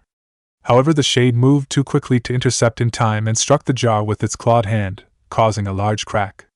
The crack then grew bigger, and before Chen could stop the sealing, it shattered from the stress of the sealing, causing a giant explosion that destroyed the shade and blasted the two pandas away. And Blue Exorcist OST Kekai. Fortunately though for the two, they were caught by Kuratsuchi and Naruto as they flew through the air, with Naruto catching Chen and Kuratsuchi catching Lin. "Naruto!" grunted Chen in surprise as they landed back on the ground. "Yeah, it's me, you okay?" "Well enough," the panda replied rather grumpily before looking around worriedly. "Lin! Where is she?" "She's here," Kuratsuchi called out, not far from where Chen and Naruto were, holding an unconscious Lin. "She's okay, but it looks like the blast knocked her out. She won't be waking up for a while." Hearing this, Chen let out a small sigh of relief, after which he slowly began to pick himself up, with Naruto helping him. Soon after, the four were joined by the remaining other guardians and defending pandas, who raced over to them after explosion. "Brother, are you unhurt?" Shan called out, who was one of the first of the pandas to arrive. "I will survive, but the sealing failed." "How? What happened?" asked the water guardian. "One of Enkaku's shades appeared. Lin tried to stop it, but not before it cracked the sealing jar, causing it to shatter, just as I was sealing Enkaku inside, resulting in the explosion. Then we must fall back to temple, before Enkaku solidify himself once again," spoke Shan as he moved to take Chen from Naruto. However, before he could do this, a large shockwave erupted from the blast radius, blowing away the surrounding dust cloud, revealing Enkaku fully formed and ready. "Bahahaha, worthless filth! Did you really think that you could seal me away again? I have waited over 1,000 years for my vengeance, and I will not rest until I stand over burnt corpses and reclaiming what you stole." "Enkaku," said a young panda monk. "Impossible! How could he have solidified himself so quickly?" shouted another. "Hold up!" shouted Kuratsuchi, gaining everyone's attention. "Doesn't he look a lot smaller this time?" Upon closer inspection of the demon dragon, the group was surprised to find that Kuratsuchi was indeed correct. Enkaku, though still quite large, had indeed become smaller. Where once the black demonic dragon had been the size of a small mountain, he had now shrunken to less than a third of his original size. Judging from where he stood, Naruto estimated that Enkaku was now no bigger than the Hokage's mansion. It would seem that the sealing was able to drain a significant portion of Enkaku's energy before it was interrupted, Chen theorized. "Then we need to retreat to the temple, while he tries to regain his energy," replied Shan. "Wait!" shouted Naruto. I think we should attack. Don't be foolish. Most of us here barely have the strength left to fight, rebutted Shin. Attacking him now would only lead to more pointless deaths. We should return to the temple. Once we're behind the barrier, we can recoup our strength and plan our next attack. But Naruto only shook his head at this. By that time, it will already be too late. At this point, Kuratsuchi then joined the argument. Senju's right. That thing is now weaker than it has ever been. We need attack while there's still time. They're right. This may be our last chance to stop Enkaku, said the Earth Guardian Shu, who also joined the argument. And how exactly do you expect us to defeat him? Master Xian is maintaining the barrier and my brother is too weak to perform the sealing. We're also without the jar to seal Enkaku into. By using my Mokuton power, there is a technique my ancestor the Shodai Hokage used to forcibly suppress a Biju's chakra. Like them, Enkaku is living form of chakra, meaning the technique can be used against him as well. Upon hearing this, many of the remaining pandas became hopefully. However, Shan remained skeptical of the idea, not believing that Naruto could pull it off. Even if you could do what you claim, you don't have the power. You're just as exhausted as the rest of us. Shan then pointed at Naruto's state, who was covered in dirt, bruises, and cuts, with much of his clothes in tatters. Even in his weakened state, Enkaku is still far more powerful than any of us. Not if we all work together. Lin-san told me of a technique he used called the Shizumayuryo no Jutsu, where you gather natural energy and use it to heal people and even plants at an accelerated rate. She also told me the technique can also be used to re-energize a person and enhance their abilities if you convert it into sage chakra and send it into them. If all of you send me your chakra, we might just have enough power to stop him. Impossible! Shouted Shin.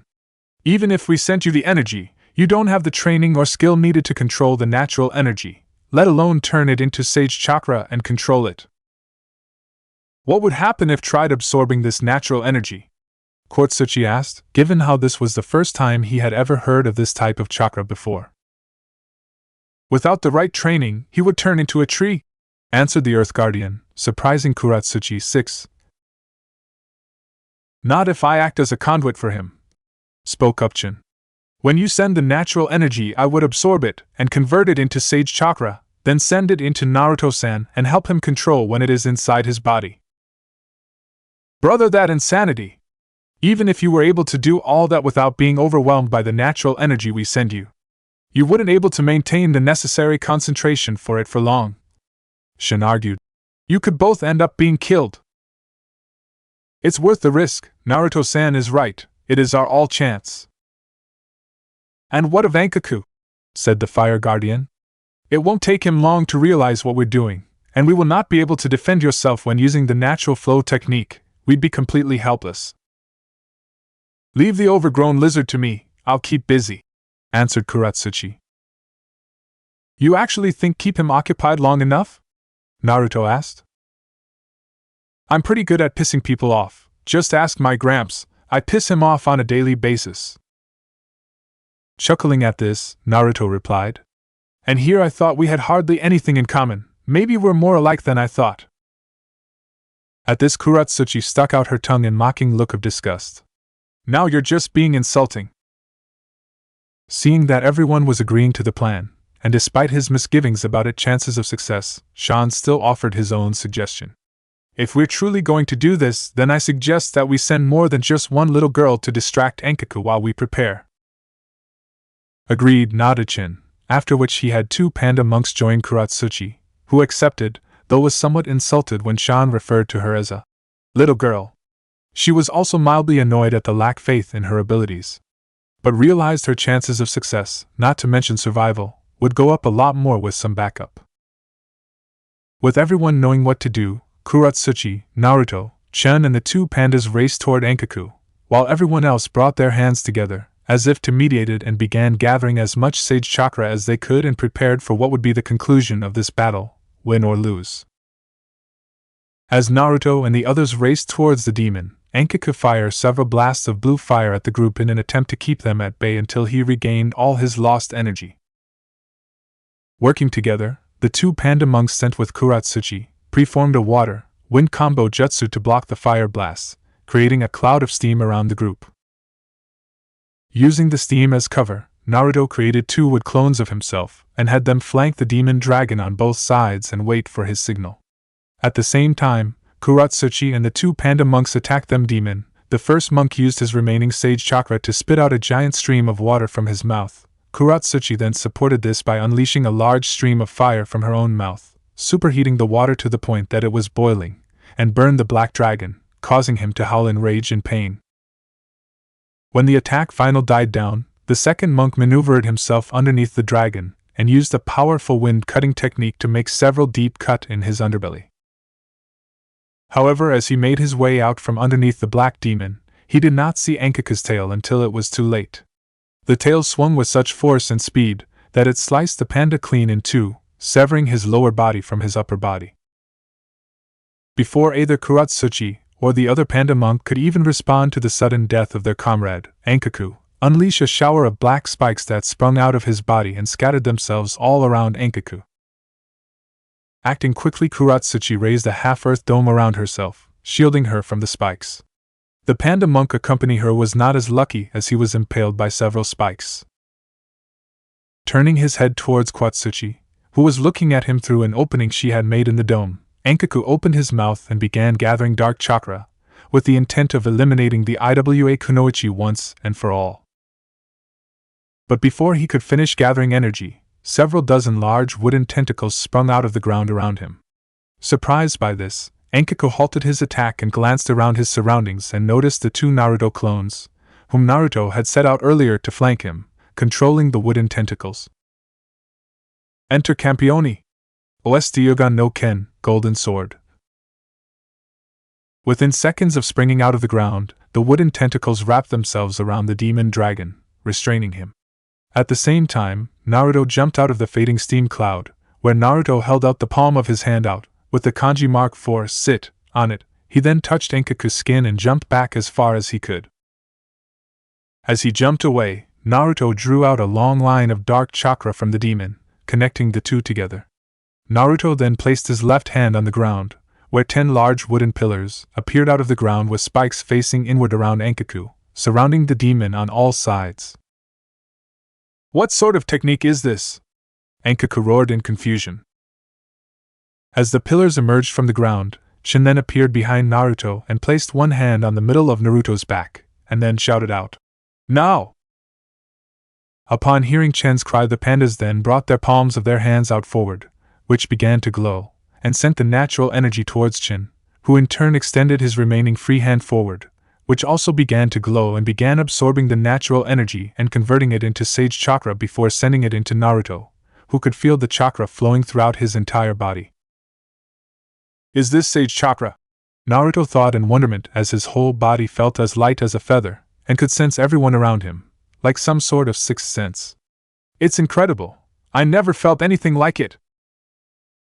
Naruto-san, do not let yourself get distracted by the chakra. Focus solely on your technique and allow me to take care of the rest, warned Shin, who had his eyes closed, concentrating on absorbing the natural energy being sent to him, converting it into sage chakra and sending it into Naruto's body and keeping it balanced so to prevent both himself and Naruto it turning him into trees. It was a difficult process, since he was constantly being sent natural energy by his brother and the other pandas and had to do several things at once, without losing concentration, and could only do this for a short time before being overwhelmed by it all. Right, nodded Naruto, bringing both his hands together and sending it into the technique, causing the pillars Naruto had created to triple in size, allowing them to tower over the Enkaku. I don't know what sort of tricky you pandas are up to, but it won't work, roared Enkaku as he began to destroying the wooden tentacles holding him. But no matter how many of them he destroyed, more kept growing back and at a remarkable rate, bigger and stronger than before, thanks to the residual sage chakra emanating from the wooden pillars, which also helped accelerate their speed of growth. Even burning them with his flames seems to have little effect in stopping the endless swarms of wooden tentacles or the wooden pillars, which seemed resistant to his flames thanks to sage chakra flowing through them. As the pillars drew closer on Enkaku, Naruto started channeling the sage chakra through the chakra link and into Enkaku's body and began suppressing Enkaku's chakra. Feeling his power being suppressed, Enkaku began to resist even harder than before. "No! I will be defeated!" I will not be defeated by you stinking pandas! After which he let out a massive roar that created a massive shockwave that nearly blew everyone away from the force of it. Shit! That thing just doesn't know when to give up! Kuratsuchi snarled as she hid behind her earth dome and watched the battle, as despite the force of Ankaku's shockwave, Naruto and the others held their ground, as did the wooden pillars, which were closing in on Ankaku. Gathering what energy he could in his mouth, Ankaku prepared to fire a dark energy ball at Naruto and Shin in the hope of killing them and halting the jutsu. But before he could fire, he was blinded by a giant ball of quicklime, hitting the black demon square in the eye and causing him to cancel the energy ball. Ha! How did you like that, you overgrown lizard? That's what you get when you mess with the kunoichi of IWA! Yelled Kuratsuchi, who had seen what Ankaku was preparing and acted. With Ankaku now blinded, she turned to Naruto and shouted, "Come on, Senju, finish him! Send me everything you got!" shouted Naruto, upon which his entire body was flooded with more sage chakra than before, which he sent right into, resulting in Ankaku to let out another roar of pain. "Rayor! You're finished!" yelled Naruto, at which point the Shodai Hokage's necklace sprung to life, as if responding to his determination on defeating Ankaku, saving both the pandas and the valley, allowing for even more chakra to flow into Naruto's body. Sensing this, Jin momentarily lost concentration at the sudden new burst of new chakra. That gem, could it be? Naruto, however, remained oblivious to it, and continued to send all the sage chakra he had been given through the link into Ankaku, who was growing weaker and weaker by the second. At the same time, the wooden pillars around Ankaku began to close in on him. "Rorower! No, not again! Not again!" howled the demon dragon in rage and fear as he felt himself lose consciousness and could not move as the wooden tentacles had now enveloped his entire body. Ankaku then continued to roar out that he would have his revenge and would not allow himself be defeated. But even that ended when Naruto's wooden pillar closed in on top of him, encasing him in between them and the wooden tentacles, causing him to fall into a deep slumber. End Campione! Ost Yoga no Ken, Golden Sword. Sensing that Ankaku had finally lost consciousness, a now exhausted Naruto severed the chakra link to the demon and turned to Chin, who was just as exhausted and worn as Naruto as he fell to his knees, breathing heavily. "Pa, look like Pa we did Pa it, Chin?" "That Pa we did Pa, Naruto-san," Chin replied with tired smile. "Yo, Senju-chan! Over here!" Turning to the direction of the voice calling out to them, both Naruto and Chin were pleased to see Kurachihai, alive and relatively unharmed, running towards them, waving to them. "Not bad, you two, not bad at all." Smiling at the approaching girl, Naruto opened his mouth to say something, but stopped when his vision suddenly went black and he lost all consciousness, causing him fall forward. Fortunately though, the IWA Kunoichi was able to catch him, but stumbled slightly from the new dead weight in her arms. Concerned by his sudden loss of consciousness, Kuratsuchi called out to the blonde. "Hey Naruto, wake up, come wake up you moron, wake up, this isn't funny." Seeing this, Jin ordered Kuratsuchi to lay Naruto on the ground, on his back. As she did this, she could see that Naruto had turned a great deal paler.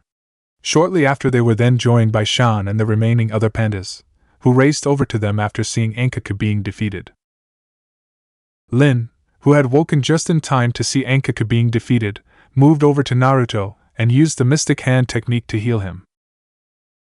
After a few tense minutes, the color to Naruto's face returned, after which Lin smiled and nodded, stated that Naruto would be fine, causing everyone around to let out a sigh of relief. "What happened to him?" a burly panda guard, dressed in ruined armor, asked. "He's just exhausted. The strain of having all that sage chakra flowing through his body took its toll him. What he needs is rest.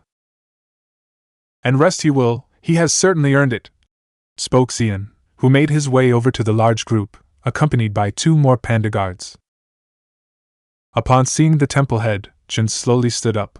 "Master, the temple is ever on." "Everyone is fine, Chen, thanks to all of you." Upon hearing this, Chin's legs gave out from relief at knowing that his family and everyone was fine. Luckily though, his brother Chin caught him and held him up. We cannot take all the credit, most of it should due to Naruto-san. It was thanks to his ability that we defeated Enkaku, replied Chin, where he then discreetly pointed at the Shodai's necklace around Naruto's neck, so not to draw everyone else's attention. Seeing the necklace, the temple head's right eyebrow rose slightly before smiling and nodding. Some of the credit should also go to the girl of there, said Shan, who then pointed to Kuratsuchi freehand. When you and Naruto-san tried to subdue Enkaku, he tried to eliminate you both with one of his energy balls, but was stopped by that girl, saving you both. Caught by surprise by what Shan had said, Kuratsuchi was for once in her life at a loss for words, having not expected the grumpy and stern lightning guardian to praise her in such a manner. I was wrong about you both, and I apologize for my words. Neither you nor Naruto-san had any obligation to stay and fight. But you did, and if it were not for your help we would have all be destroyed, thank you. At which point Shan bowed his head Kuratsuchi, who sifted uncomfortable and being praised by Shan and the grateful looks by everyone was to her. Normally she enjoyed receiving praise from people, but this time, she didn't feel like she deserved it. Given how she had indeed nearly left them all to die, and it was only because of what Naruto had said that convinced her to stay. Plus she had mainly only distracted Enkaku. Naruto and his Mokutan ability was what had stopped the demon. I didn't do all that much, we all did it together, mumbled the Iwa Kunoichi, as she looked away from everyone, feeling uncomfortable from their stares. Kuratsuchi-san is indeed correct, nodded Zien smiling. This victory does not belong to just a few, but to everyone here. By working together, you were all able to not only save our home, but also defeat a great and powerful enemy.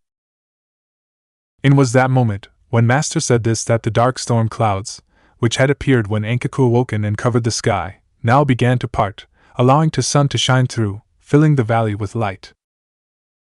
At this all the remaining pandas let out large cheer and celebration, as it was a sign that Enkaku influence and power had truly been broken.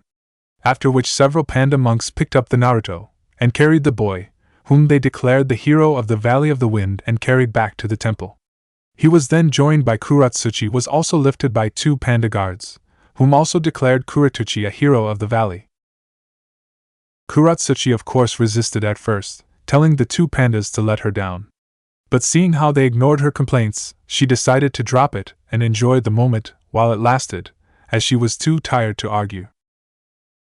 As the victorious defenders made their way to the temple, Zien, Shan and Chin, whom was still being carried by Shin, made up the rear of the group, taking their time and walking back to the temple. Once we get back to the temple, we should prepare a new sealing jar to reseal Enkaku, stated the tired Chin. Agreed, though you and the other guardians should rest, Chin, you have all more than earned it. I will be able to make the new jar myself, and I will have a few young monks help me with the sealing. After which I will endeavor to find a new and more secure place to place Enkaku away, ensuring that this does not happen again. Both Shin and Shin nodded to this. After minutes of silence walking, Shin was the next of the 3 to speak. It would seem that you and Master were right about the boy, brother. He truly must be Avalokiteshvara. Indeed, though I think we may have underestimated Naruto-san's gift and ability. In what way? Asked Zien curiously, wondering if Chin had seen something in the battle that he didn't. I believe that Naruto-san's true gift and ability is not his Mokutan, or even the Kyuubi which resides within him, but in his ability to rally people around him and turn them into allies, whether they be friend, stranger, or even enemy. I saw a glimpse of that ability at the beginning of the battle, where Enkaku words threatened to dishearten everyone there, turning their fear in against them.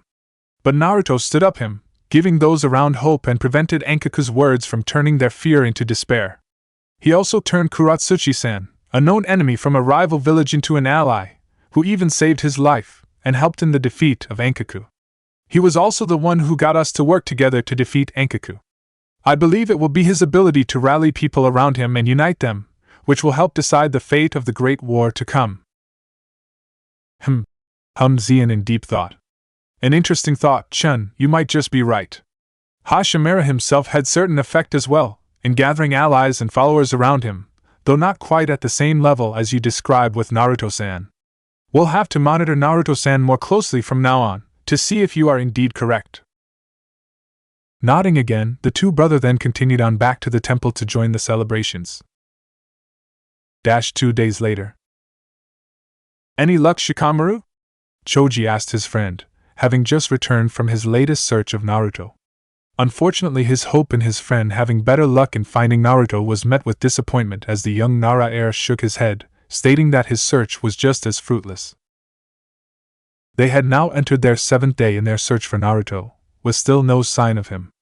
Having spent the last 6 days following the river, searching for Naruto, the group came across an empty pill bottle with the Konoha symbol stabbed on the bottom along with some torn bandage wrappers, near the river shore.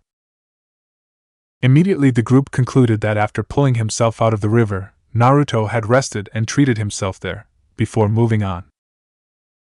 Fortunately for the group, they had Kurimaru, who was a natural tracker like all the dogs of the Inuzuka clan, and followed Naruto's scent into the nearby forest and up a large steep hill, where they found an old ruined monastery.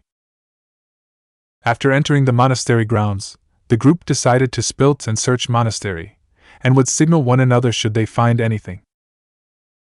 Shortly after Shikamaru's return, their sensei Asuma arrived, looking just as disappointed as they were. However, their demeanor quickly changed when they heard a loud whistle-like screech coming from the direction that Ino had gone. Upon hearing the cry, Choji immediately, "That's the signal!" To which Shikamaru replied, "Looks like Ino found something." Nodding, Asuma then signaled his 2 students to follow him to where Ino had gone. When they arrived, they found the young Yamanaka heiress and Kurimaru standing in the middle of a ruined garden. Ino had improved a bit since the incident at the camp. She no longer had bags under her eyes and had a bit more color in face, having finally gotten a full night's sleep and eaten something, though Asuma practically had to force feed her after she woke. However, despite the improvement, the girl still looked fairly haggard and depressed, and was clearly blaming herself for what happened to Naruto. It got so bad that Asuma even had to order her to take better care of herself, and told that he would not allow her to help in the search unless she got at least 6 hours sleep and ate properly. Kurimaru of course continued to try and comfort the young girl as best he could and stayed close by her at all times, which helped a little. At first glance, one would suspect that the garden had simply fallen into disrepair over time. However, this was not so, as some of it was fairly recent given the damage done to the ground, along with the nearby wall and statues. Given the amount of damage done to the garden, and the fact there were several crater-like holes in the ground, it was a safe assumption that their missing comrade had been here. After all, they had seen the aftermath of him using his monster-like strength enough times to know it when they saw it. "Well, at least we know we're on the right track," Asuma remarked, before scanning the area for any more clues that might tell him what happened to Naruto.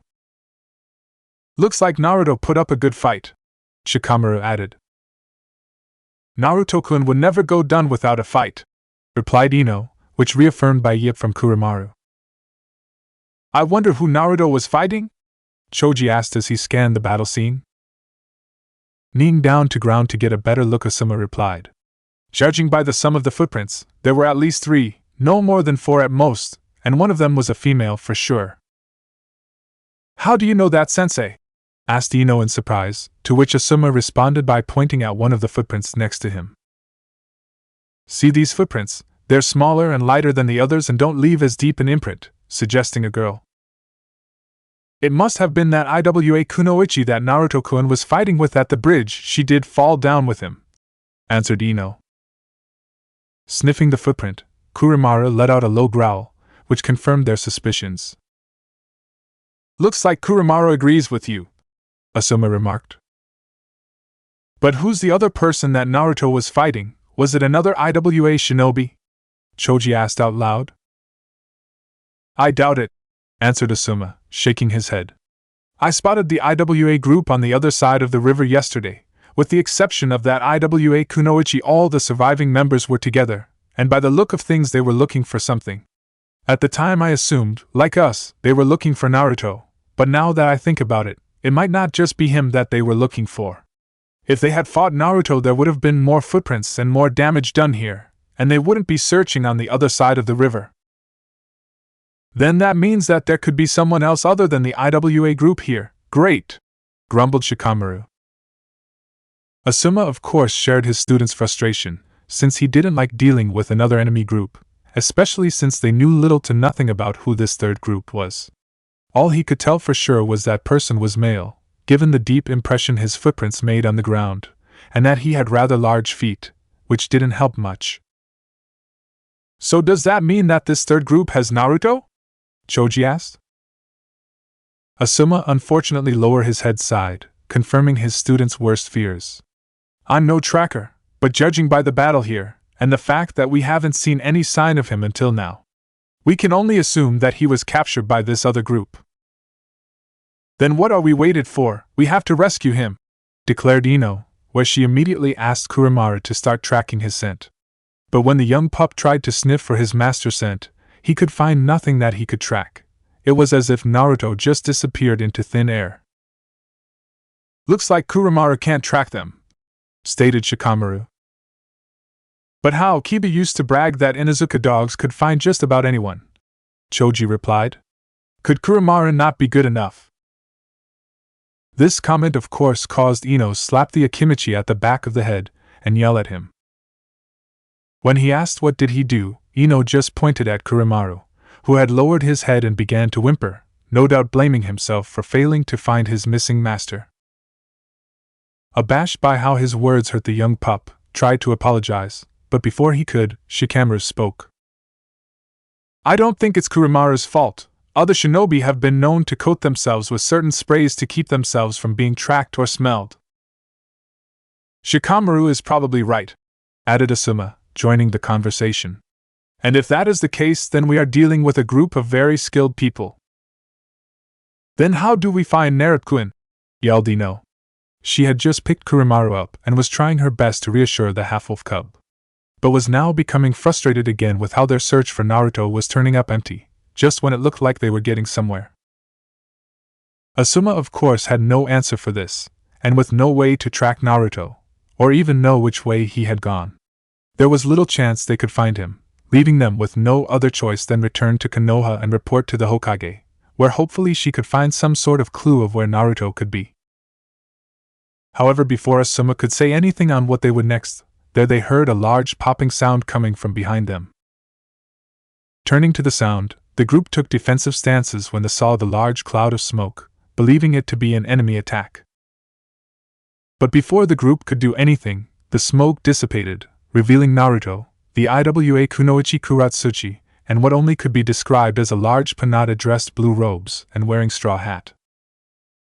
Upon seeing his teammates, Naruto smiled, having not expected to find his team so quickly. But before he could even greet them, a small brown blur suddenly ran right into his face, causing him to stumble back slightly, after which he then felt something licking his face, covering it with saliva. Struggling to keep himself balanced, Naruto could only laugh as the young pup slobbered all over him, and tickled his face with his tongue.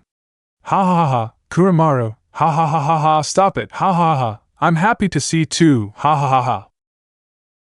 Eventually Naruto was able to get the half-wolf pup to final calm down, however as soon as he was able to lift him off his face, Naruto found himself enveloped in a strong bone-crushing hug, that rivaled even his mother's, and this time he was unable to keep his balance, causing him to fall backwards. After landing on the ground, Naruto felt his top becoming damp. When he looked down, he saw an emotional Ino crying into his shirt, as she slowly cut off the air to his body with her hug, as if she were afraid that he would disappear again as she let go of him. As she continued to cry into his shirt, Ino wailed at how sorry she was and that if it wasn't for her he wouldn't have been nearly killed and that she would even quit being a kunoichi once they got home. Unaware until now over how upset Ino had been over his disappearance, Naruto immediately began to calm her down, telling her that it wasn't her fault, and that it all worked out in the end, since he had been able to find the Valley of the Four Winds, weeks ahead of schedule. Slowly Ino began to calm down, when Naruto then told her that she didn't need to quite being a kunoichi, if she learned from this experience and become stronger from it. Nodding her head, Ino slowly wiped away the last remaining tears on her face, while silently swearing that she make this up to Naruto, and not have him or anyone else risk their own safety to protect her again. It was also at this point that the two heard and soft whining, while also feeling something moving in between them. Upon closer inspection, the two preteens noticed Kurimaru, who had been squashed in between them and was slowly being smothered by Ino's still developing bosom after she had latched onto Naruto. Blushing, both Naruto and Ino quickly moved apart and quickly apologized to the small pup, who looked more than a little annoyed with the two after Naruto placed him down on the ground. However, as the two were getting over their embarrassment, Asuma let out a loud cough, gaining everyone's attention. Ahem, not that we're not glad to see you, because believe me I am, since I wasn't looking to having to tell the Hokage that we lost you. At which Asuma gave a slight shudder at the mere thought of what he imagined Tsunade would do to him had he returned to Konoha and told her that he lost her only child and son. He'd be lucky if she simply killed him when compared to what she could do to him. But do you mind telling us a few things, like where you've been for the past few days, who your friend there is? Indicating Chin. And why you're hanging around with the same IWA kunoichi that tried to kill us not too long ago. Despite being glad that Naruto was alive and safe, he had been keeping a close eye on Kuratsuchi and her companion, ever since they first appeared with Naruto. Picking up on this, both Shikamaru and Choji kept their guard up and watched the two closely as well. Grinning, Naruto began to scratch the back of his head, a nervous habit he developed when he was young. That's kind of a long story, but basically Kuratsuchi-chan came to an understanding and formed a truce. Upon hearing Naruto refer to her as Kuratsuchi-chan, Kuratsuchi glanced at him and raised her right eyebrow, given how recently Naruto had been referring to her by her given name instead of his usual nickname, but this was the first time he used Chan with her name. However, she decided to not make an issue out of it. And the panda? Asked Shikamaru rather bluntly, still unsure of how to make Chan, Naruto indicated, is from Valley of the Four Winds, which is where we've been for the past few days. At which point Chin smiled and bowed politely to the members of Team 10, which made the group feel more than a little awkward, since they were still unsure of what to make of the large panda, whom was dressed like a monk. Turning to Naruto, Choji then spoke. So you found it then?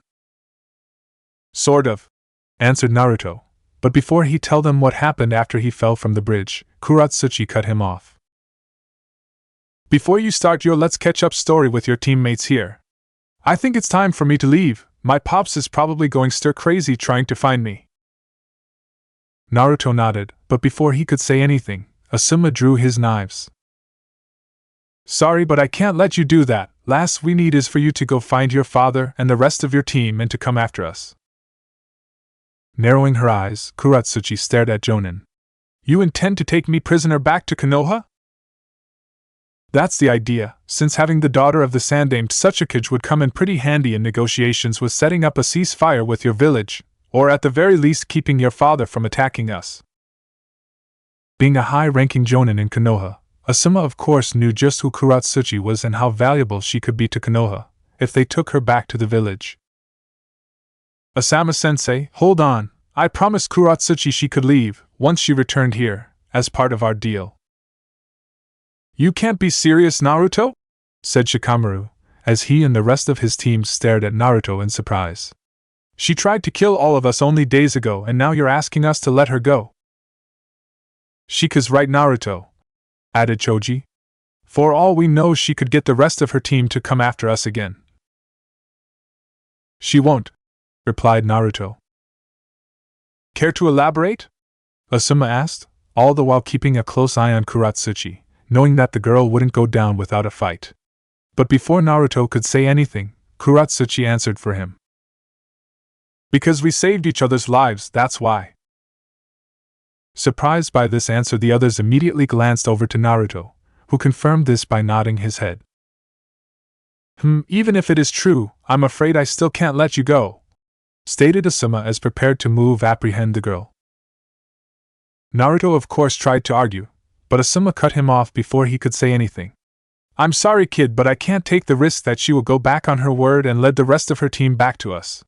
You may be willing to bet on it, but I'm not, especially with everyone else's lives. Asuma-sensei is right, Naruto, she's from IWA, all they do is lie, shouted Ino, while glaring at Kuratsuchi. She hadn't forgotten what happened at the bridge between them and was eager to have another round with the girl. Turning to Ino, Kuratsuchi gave the blonde girl an dirty-looking sneer. And Konoha is such an outstanding example of honor, justice, and nobility? This response of course got a confused look from Ino and the rest of her team, where Ino then asked, "What do you meaning by that?" causing Kuratsuchi's sneer to grow. "Guess you guys are even more naive than I first thought." However, before she could say any more on the subject, Asuma cut her off.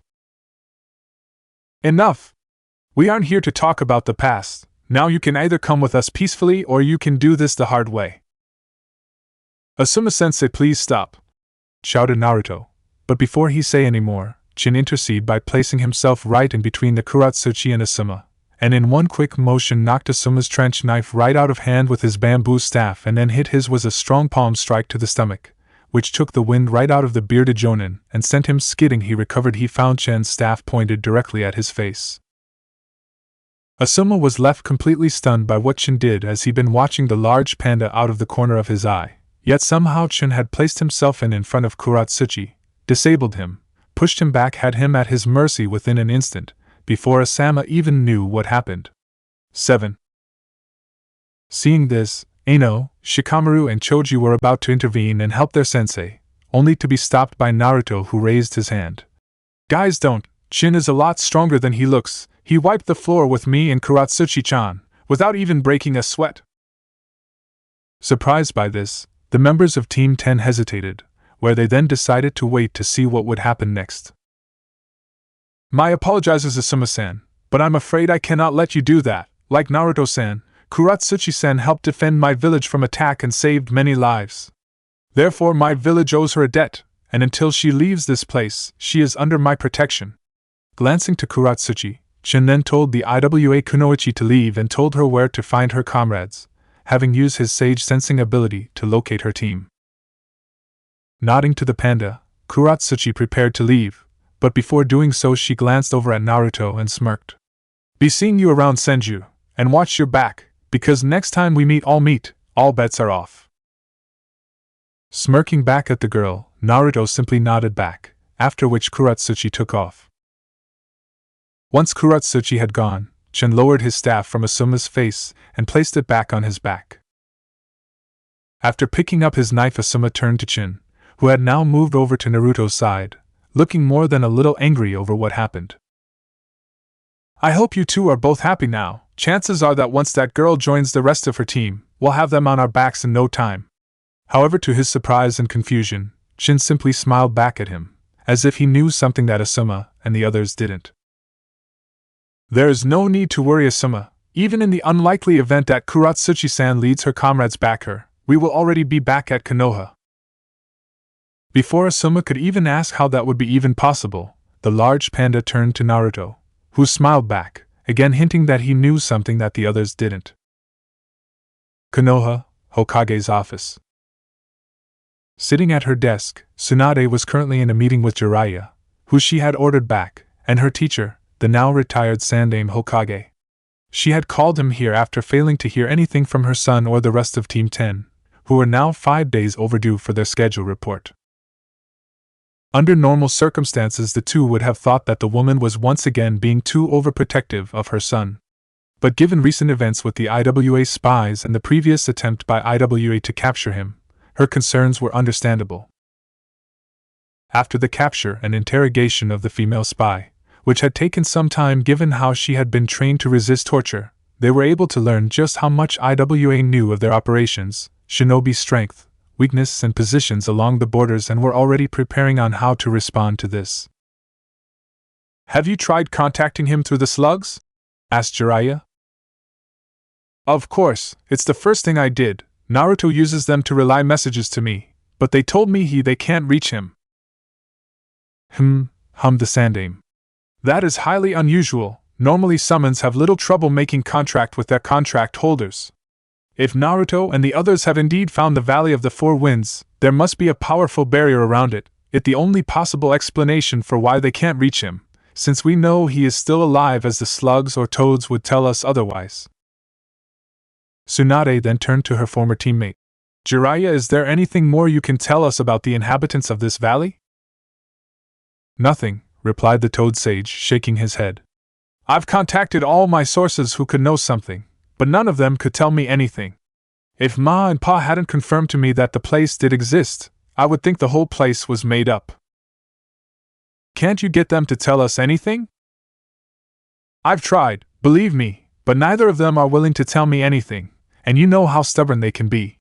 All they'll say is that they have an agreement with the residents there, and that they are of no threat. That's not good enough, snapped Tsunade, slamming her fist on her desk, causing several cracks to appear. Tsunade, I understand your concern, I truly do, spoke the Sandaime in an attempt to calm his former student down. But the Toads must have their reasons for remaining quiet. You know better than anyone how capable Naruto is, and Asuma will make sure that no harm comes to either him or the rest of the team. Sensei is right, Heim. Give it a few more days. If we haven't heard anything by then, I go out and search for them myself using the kid's earring to track him.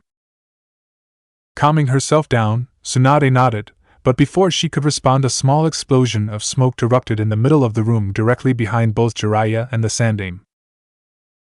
Caught unaware, all three shinobi quickly leaped into action. At the same time, Shizen burst into the office accompanied by Taunton and 2ANBU, fearing some sort of attack on the Hokage and the others. As the smoke slowly began to die down, a familiar voice suddenly called out, Hey, easy, it's us. When the smoke finally cleared, it revealed Naruto with a miniature clone of Katsuyu on his shoulder, accompanied by Kuramaru, the members of Team 10, and one new additional member, standing next to him. Naruto!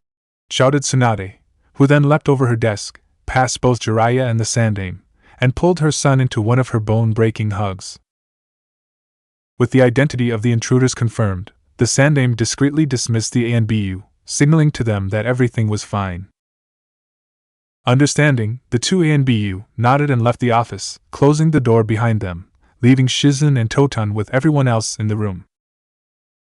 Once the ANBU had left, the Sandaime turned and directed a smile at his son, showing that, like Tsunade, he was glad that he unharmed as well. In response, the younger Sarutobi just nodded, showing that there was still some tension between the father and son. After several minutes, Naruto's muffled voice could be heard saying, Ka-chan can't breath, as he was slowing, being smothered to death by his mother breasts. He could also feel his back beginning to crack under the pressure of his mother's superhuman hold. Quickly releasing him from her hug, Tsunade grabbed him by the shoulder. Where the hell have you been? You were supposed to report in days ago. Do you know how worried you had me? Seeing how concerned his mother was, Naruto apologized for making her worry, but before he could explain himself, Asuma intervened, believing as leader of the team it would best if he explained what happened. He then spent the next 20 minutes recounting what had happened after they left the village, and how they were ambushed by the IWA group. Upon hearing how they had been ambushed, Tsunade swore, wondering how exactly IWA knew where to find Naruto, since the mission had been classified, with only a select few people knowing of it. She also gave her son a rather stern glare when Asuma mentioned the destruction of the bridge and nearly getting himself killed, again. In response, Naruto just scratched the back of his head and gave his mother one of his nervous-looking grins, knowing that he would be hearing it at home later. It seems you had quite the eventful journey, the Sandaime remarked while chewing the mouthpiece of his pipe, a habit he had developed over the years when he in deep thought. But that still does not explain who your guest here is.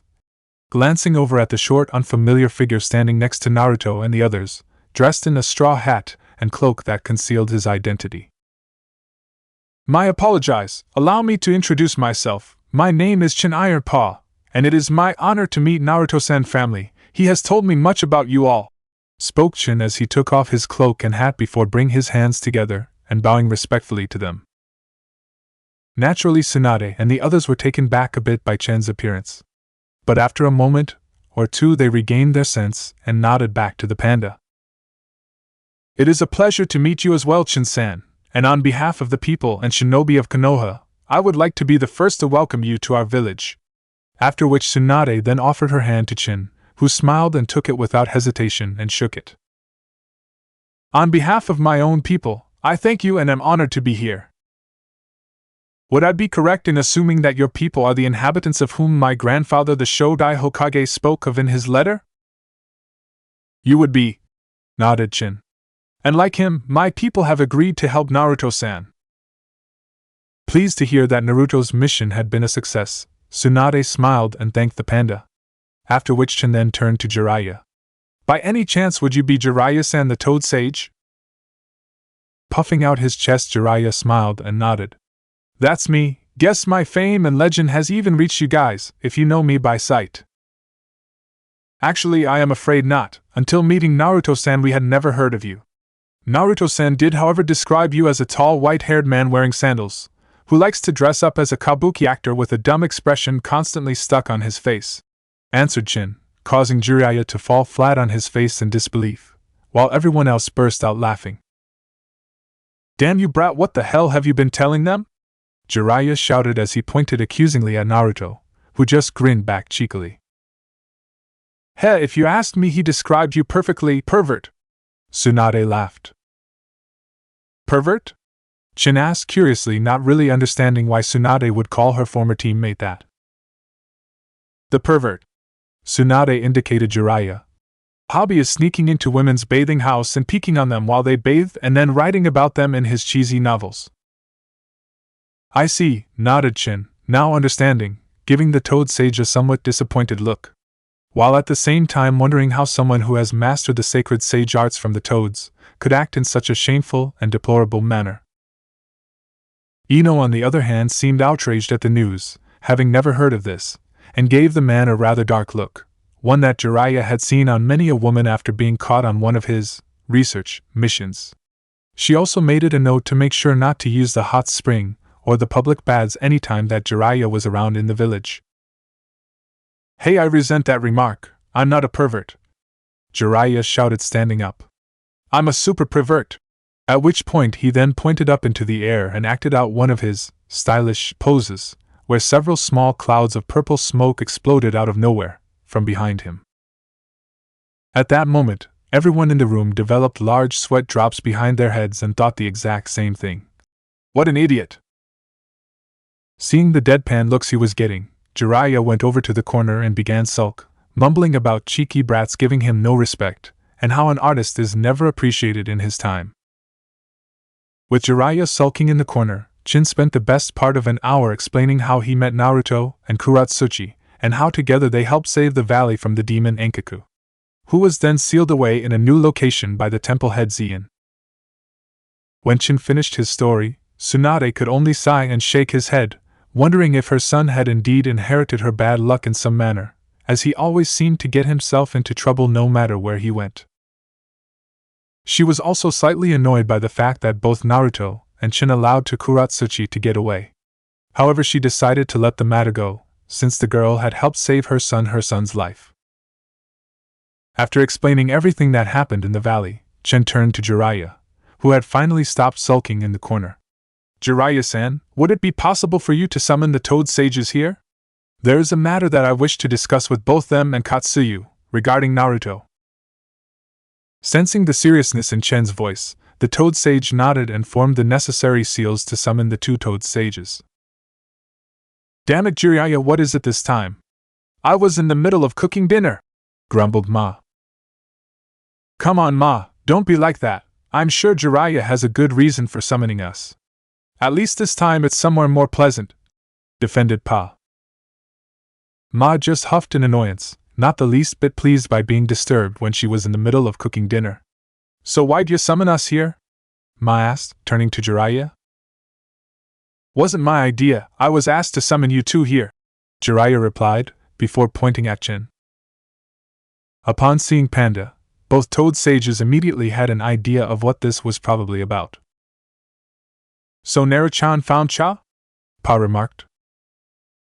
He did indeed, nodded Chin. And I am honored to finally meet two of the great Toad Sages of Mount Myaboku. My master Zien speaks very highly of you both. So what Cha wanted to talk to us Abu? Ma asked somewhat impatiently, as she wanted to get back home before dinner was burnt to a crisp. Before I begin, I believe it might be best if Naruto's immediate family hears what I have to say, explained Chin, before turning to Asuma and his genin. I mean no disrespect to you or your students, but what I have to say is rather sensitive, and the fewer people that know of this the better. It's fine, replied Asuma. He had been a shinobi long enough to know that some things were need to know and that the circle of information sometimes needed to be small for the success of a mission. Alright kids, let's go. Lunch at Yakiniku is on me. All you can eat. Alright, cheered Choji at the mention of all you can eat at his favorite restaurant. Shrugging in indifference, Shikamaru slowly followed his friend out the office, who had already raced out of the office with speed that would have impressed both Guy and Lee. He didn't really care about what the panda had to say to Naruto and the others, believing it would be too much of a drag to get involved in. However, to his surprise, Ino did not complain about being left out of the conversation. Normally the blonde girl would complain, very loudly, about the unfairness of it all and being left out on some possible juicy gossip to talk about. Instead, the girl just walked out of the room, without so much as a complaint, looking like she had a lot on her mind. Shikamaru was of course not the only one who noticed Ino's troubled expression, as Asuma also noticed it as well as he followed his students. Even though Naruto came back fine, I'm guessing the events at the bridge are still troubling her. I'll have to keep an eye on her and make sure she is okay. Still, this might be a good thing. Maybe now Ino might take her training and duties more seriously, but I guess only time will tell. After Asuma and his team had left the room, Shizen closed the door behind them and locked it. Upon which Chinen formed a single-hand seal and slammed his hand onto the ground. A large seal then appeared. Moments later the room suddenly darkened, as the windows turned black, as if they were tinted. What did you just do? Demanded Tsunade as she looked around her now darkened office. Please do not worry, Hokage-sama, this is just a barrier. It will prevent anyone listening in on our conversation or looking in on us, Chen explained calmly. Nice, remarked Jiraiya as he examined the barrier, while at the same time wondering if he could get Shin to teach him it some time. Now that you've secured the room, perhaps you can now inform us what it is that you wish to tell us, and why it requires such drastic security measure, the Sandame asked, indicating at the erected barrier. Nodding, Shin then proceeded to tell them about the prophecy and how he and his master believed it involved Naruto. When he finished, nobody said anything. In fact, the whole room remained deathly silent for several minutes as everyone, minus Naruto and Shin, went over everything they had been told in their heads. So let me see if I understand you correctly, began Tsunade, who looked more than a little skeptical about the whole story. 1,000 years ago, the founder of your village foretold that a war would begin that would decide the fate of not only the shinobi world, but everywhere else, and you believe that this Avalokiteshvara person is my Naruto. We do, nodded Chin. And what exactly is your proof, other a vague description that could match any number of other people? You said it yourself, your people once thought it was my grandfather for a time, but were wrong. You could be wrong again. I doubt it, Heim. It seems to match the kid pretty well, especially the whole curse of the fox thing. I mean, how many people are out there that are cursed by the fox? Jiraiya half joked, though he quickly adopted a serious look, which was unusual for him, when he glanced momentarily at Naruto. Seeing the look on his face, the two-toed sages knew what Jiraiya was thinking about, since it was the same thing they were thinking about, the child of prophecy. If the two prophecies were indeed connected to one another, as they suspected, then Naruto could indeed be the child prophecy. Tsunade, however, was not convinced. Maybe, but that still doesn't prove that what you said is true. I mean, for all I know, you could have made all this up. You admitted it yourself that your people are the only ones who can read the writing on that wall where this prophecy is written on. It could be talking about how to make noodle soup for all I know. When his mother finished, Naruto tried to defend Shin and the pandas, believing that she was being too harsh on them. Given how if they'd wanted to harm him, they would have done so long ago, back when he was still in the valley. But before he could say anything, Chen responded. I understand skepticism, Hokage-sama, especially considering what happened to Naruto-san and his comrades when they were journeying to our valley. However, I can assure you that what I speak is true, and we only wish to help your son. If it means anything, Tia, we can vouch for the pandas. Pa voiced suddenly, causing everyone to direct their attention to him. They've been friends to us toads for a long time, which T was why we didn't tell you anything about them. If the pandas say they can help him, they will. Ye can trust them. If the toads say we can trust them, I believe we can, Tsunade-sama, added the miniature Katsuyu. Seeing that nearly everyone was of the same mind, Tsunade let out an exhausted sigh and turned to the last person in the room, who had remained silent the entire time. What are your thoughts on this, Sarutobi-sensei? The old Hokage did not answer at first. Instead, he continued to puff his pipe, going over everything he had learned. But after some time, he finally spoke. I believe it would be wise to allow the pandas to help, at least for the time being. The Shodai did leave instructions on how to find them. He would not have led him to them if he did not trust them or believe that they could help Naruto-kun. Seeing the Sandame's point, Tsunade nodded and turned to Chin. Will Naruto have to leave and stay in the valley for his training? She knew that there was a chance that Naruto may have to leave for a long period of time for his training. Jiraiya had done the same thing when he was training with the toads and he had left for 3 years, something that Tsunade wasn't entirely comfortable with, as she did not like the idea of not seeing him for that length of time. No, at least not at this present time, answered Chin, shaking his head. During our battle with Enkaku, our village was destroyed and the valley suffered extensive damage, and it will take time for us to rebuild. But even then, we can help with Naruto-san's training just as easily here, given how the forestry here was created by your grandfather with his Mokutan ability. This will make it ideal for his training later. Seemingly pleased by this, Tsunade nodded her head. Is there anything that we can do to help? Not you, but there is something that the toads and the slugs can do for us? Let me guess, you wanted our permission to sign a contract with Naruto, since he's already has contracts with both the slugs and us, stated Pa, having already guessed what Chin wanted to ask them. In response, Chin nodded.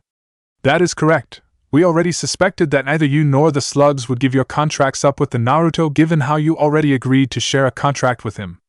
So we had hoped you would agree to allow us to enter the same pact as well. Under normal circumstances we'd refuse, but given how you helped the Shodai Hokage with mastering his Mokutan powers, you are obviously the best people to help Naruto with his Mokutan bloodline, so the toads will agree. How Abuya Katsuyu? Asked Pa, turning to the female slug clone. I will agree as well. The pandas are indeed the most suited to help Naruto-sama master his Mokutan powers. For that reason alone I will accept a shared contract, replied the slug queen. Upon hearing this, nearly everyone in the room was of course surprised by this new development, as Naruto now had 3 summonses, who had all agreed to share a contract with him, something that was unheard of until today. Naruto, on the other hand, was grinning like no tomorrow and had to fight down the urge to jump up and down and shout about how awesome this was. Pleased by this, Chin smiled and bowed respectfully to the Toad Elders and the Slug Queen, thanking them all for their acceptance and for agreeing to a joint contract with Naruto. You know, Pa, Gamabunta won't be entirely happy with this. He was already reluctant with sharing a contract with the slugs. He might not react well when he learns that we are now also sharing a contract with the pandas, stated Ma quietly, to which Pa scoffed. Gamabunta is a big boy, he'll sulk and moan about it for a couple of days, but he'll eventually get over it. With both the other summons agreeing to sharing their contracts with Naruto, Chin took out a small scroll from within his robes and opened it, revealing another scroll, one larger than the first. I trust you know what to do here, Chin asked as he opened up the oversized scroll, revealing several names on the sheets. Having already done this before with the toads and the slugs, Naruto nodded and bit his finger, causing it to bleed, and began to write his name on the scroll sheet. Once he had finished writing his name, Chin rolled up the massive scroll and resealed back into the smaller one, and placed it back in his robes. With everything now settled, Chin bid goodbye to Naruto and his family, believing it was time to take his leave and allow Naruto and his family catch up. Before leaving, however, he promised Naruto that they would begin his training soon, after which he disappeared in a puff of smoke. Taking that as their own signal to leave, both the Toad Elders and Katsuyu bid farewell to the group and disappeared, returning home. Once all of the summons had left, Jiraiya offered to celebrate Naruto's new contract with the pandas by threatening him to ramen at Ichiraku's. Upon hearing the offer of Ikiraku ramen, Naruto immediately shouted, Yes! since it had been weeks since he had any ramen. It also helped that Jiraiya was offering to pay, which was a rare thing by itself. Though the Toad Hermit did have an ulterior motive to paying for lunch, which would be a sizable bill, given the amount of ramen Naruto would eat, as he wanted to talk more about the pandas and learn more about their homeland. Like Jiraiya, Sarutobi was also curious about Naruto's newly acquired summons and their homeland, and asked if he could join them, which they did. Naturally, Naruto asked his mother to join them, hoping to make it a family meal out of it, but Tsunade politely declined the offer, stating that she had paperwork to do, but promised they would meet back up at home tonight and talk more about his time with the pandas. Shizen also politely refused the offer, stating that his mother would require his assistance, and that she would make sure that Tsunade got it. At hearing their refusal, Naruto immediately became suspicious. Shizen's refusal and excuse for not joining them was not surprising or out of the ordinary, especially since she was the one who normally hounded his mother to perform her Hokage duties and made sure that she didn't fall behind in her paperwork. His mother's refusal, on the other hand, was strange to say the least, especially given her strong dislike for paperwork, where she would use almost any excuse to get out of it. However, before he could question them on it, he felt the hands of both Jiraiya and the Sandaime on his back, where they stated that Tsunade and Shizen would catch up to the later, after which they then led him out of the room, accompanied by both Kurimaru and Tonton, who were no doubt hoping they could get ramen scraps. As they left the office, both Jiraiya and the Sandaime shared a brief glance with the two women, which told them they knew what they were planning on doing and would keep Naruto busy for the remainder of the day. Nodding their thanks, Tsunade and Shizen immediately went to work on learning how exactly IWA knew of Naruto's mission and location. Several hours later, after receiving a summons from the Godame Hokage, Shimura Danzo slowly made his way over to Hokage's office. With Shizen not at her desk, the old shinobi decided to let himself in, without even knocking. However, no sooner had he opened the door, he felt an hand grab by his shirt and pull him in, where he was then slammed hard against the wall with enough force to cause a large dent in the wall. Grunting from the pain, Danzo looked at the perpetrator, who was still holding him up against the wall by his shirt. "Tsunade! What is the meaning of this?" Looking angrier than he had ever seen her, Tsunade snarled back. "I should be the one asking that. Did you really think I wouldn't figure it out? Did you honestly believe that you would get away with it?" Glaring at the woman. "I don't know what you think I have done, but dash."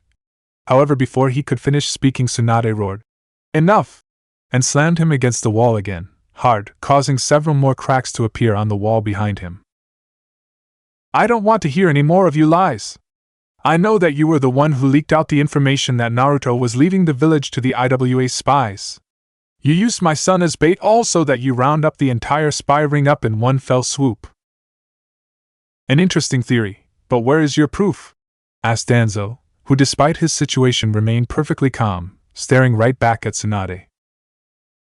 Holding him up by one hand, Tsunade took out a piece of paper from her robes. The female Hokage then held it up right in front of Danzo's face so that he could see it. The sheet was a mission form, where it listed the members of Team 10 and Naruto, and that they were traveling to Shimizu Temple. "When I wrote this form, I left Naruto's name out and gave a false destination.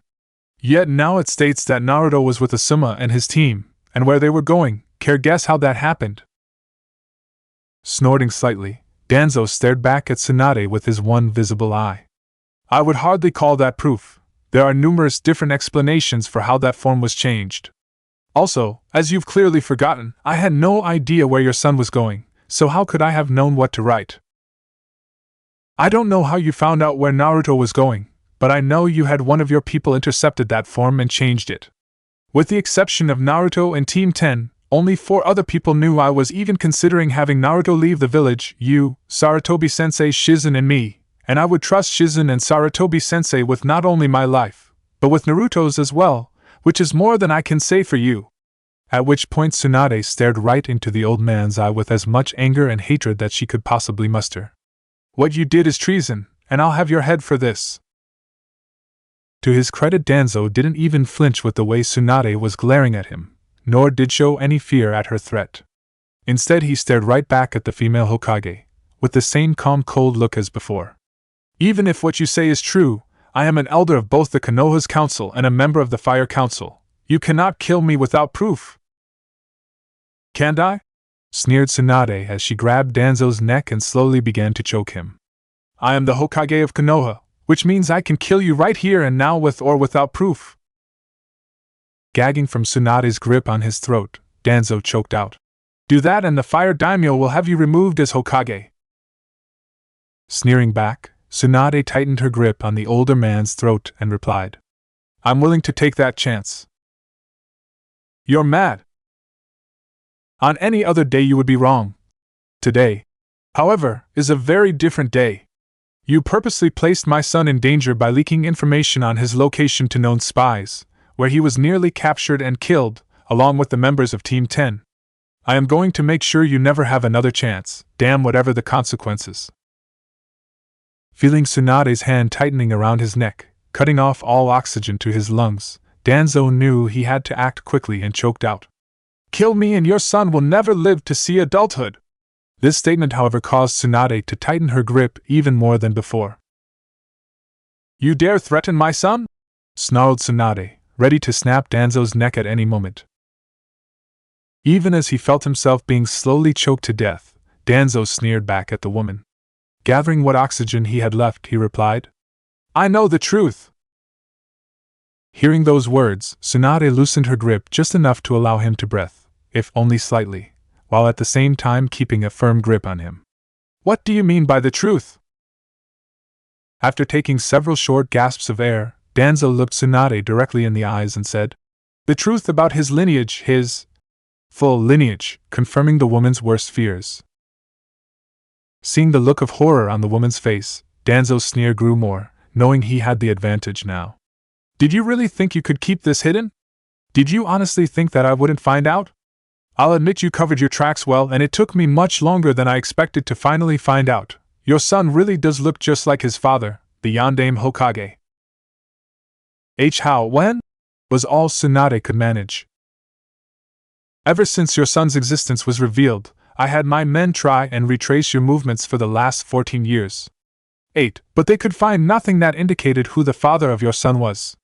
It was only after the Chunin exam that I fully noticed how much he looked like him. When I first had the notion, I thought I was mad. The very notion of you and the Yondaime having a child together was ridiculous. But despite my reservations, I followed my hunch and had one of my men steal a sample of his blood while he was recovering in the hospital. I then had it compared to the Yondaime's DNA, where it was a 50% match, and as medic you know only a parent or a sibling can be that close a match genetically. Gritting her teeth, Tsunade asked, What do you want?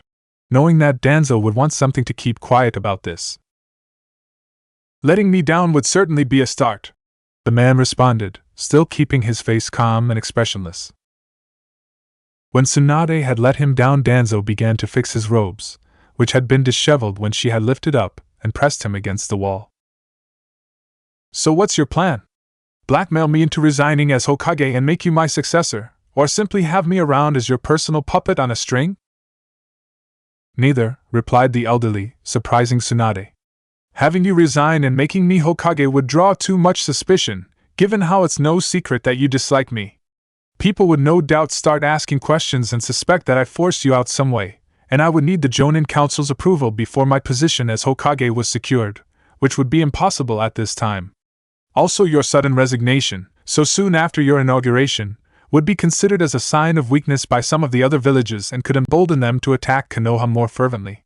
As for, as you so eloquently put it, making you my puppet, you and I know both known that you would never allow yourself to be used like that by me and would sooner resign as Hokage and hand it back to someone else, leaving me with nothing. So what then?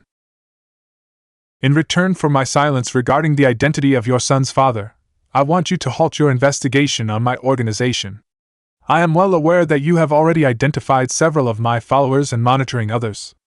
That stops now, and you will allow my organization to do what we were created to do, keep Konoha safe from the shadows. You honestly expect me to simply give you and your people free rein to do whatever you want without any monetization? Tsunade sneered. The fact that you're still operating even after Sandaime ordered you to disband Root is grounds for treason. After learning that Root was still operating and preforming its own operations, Tsunade had a select group of ANBU monitor Danzo's base of operation. Given both her own newly appointed position as Hokage and Konoha's current state from the recent invasion, she knew Konoha could not afford internal fight between her and Danzo, which was why she hadn't moved against him. She had hoped that given enough time she could identify all of Danzo's people and round them all in one fell swoop once things had stabilized in Konoha and with the other villages. Now, however, that didn't seem possible. If you value the life of your son, you will. Balling her right hand into her fist, Tsunade glared threateningly at the slightly taller man. And what's to stop me from simply killing you and keeping you from telling anyone? This, replied the man as he slowly took out a folder from his robes, which he had brought for this eventual confrontation, and handed it to Tsunade. When opened, it revealed a detailed medical report of Naruto and Minato along with the result of a paternity test, outlining the genetic markers they shared, proving that Naruto was indeed Minato's son. Should anything happen to me, my men have orders to have copies of this report sent to the leaders of every shinobi village on the continent, and I know you haven't identified them all. You can of course deny it and state it is a fake, though most won't believe you. When they learn of his full lineage, combined with what they already know of his abilities and how you and Jiraiya are training him, their own imagination will take care of the rest. It will drive them to stop at nothing to end his life and stop him from ever reaching his possible potential, while others will simply come after him for what he father did, as the Yondaime made many enemies during the last Great War, chief among them being IWA, who we are already on the verge of going to war with again. Even if you kept your son close and never had him leave the village, assassins would still come after him, and they would not rest until he was dead. Gritting her teeth, Tsunade had to rein herself in from strangling the man again. After several minutes of intense staring, Tsunade finally capitulated. Fine. Though his face betrayed no outward emotions, Danzo smirked inwardly at his victory. He had considered making several other demands off her for his silence, but decided against it, knowing that it was better not to overplay his hand and push Tsunade too far. Though Tsunade would not remain quiet indefinitely, and it would only be a matter of time before she struck back. For now at least he had the breathing space he needed to operate his outside interests and get closer to Naruto without her knowing. Deciding that it would be best if he took his leave, Danzo made his way to the door, but before he could open the door, Tsunade called out to him. You claim that you are loyal to Konoha and that everything that you do is for the village, but you trample across everything that Konoha stands for, the very ideals that my grandfather the Shodai built it on. He built Konoha so that children like my son could have a chance to grow up and not die needlessly in pointless battles and wars or have to be sacrificed. Yet you are so willing to toss him and others like aside without so much as a thought, even after everything he has done for this village.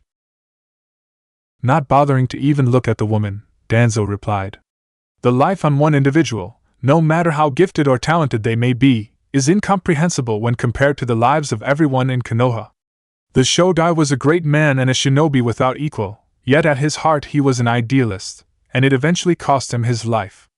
Your great-uncle, the Nidaime, on the other hand, was a realist. He understood that for the entirety to be saved, some must be sacrificed. It is why he created Root in ANBU, so that its members could do the things that others could not, or were unwilling to do for Konoha to survive. And yet in the end the Nidaime still chose Sarutobi-sensei, someone who had inherited the same ideals as my grandfather as Hokage, over you.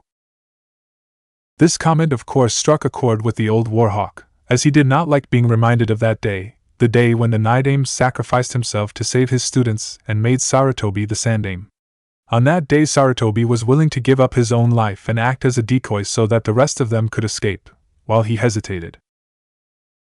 Danzo had often felt that if had he not hesitated in that instant, and allowed his fear control him, the Nidaime would have chosen him to succeed him, instead of Sarutobi.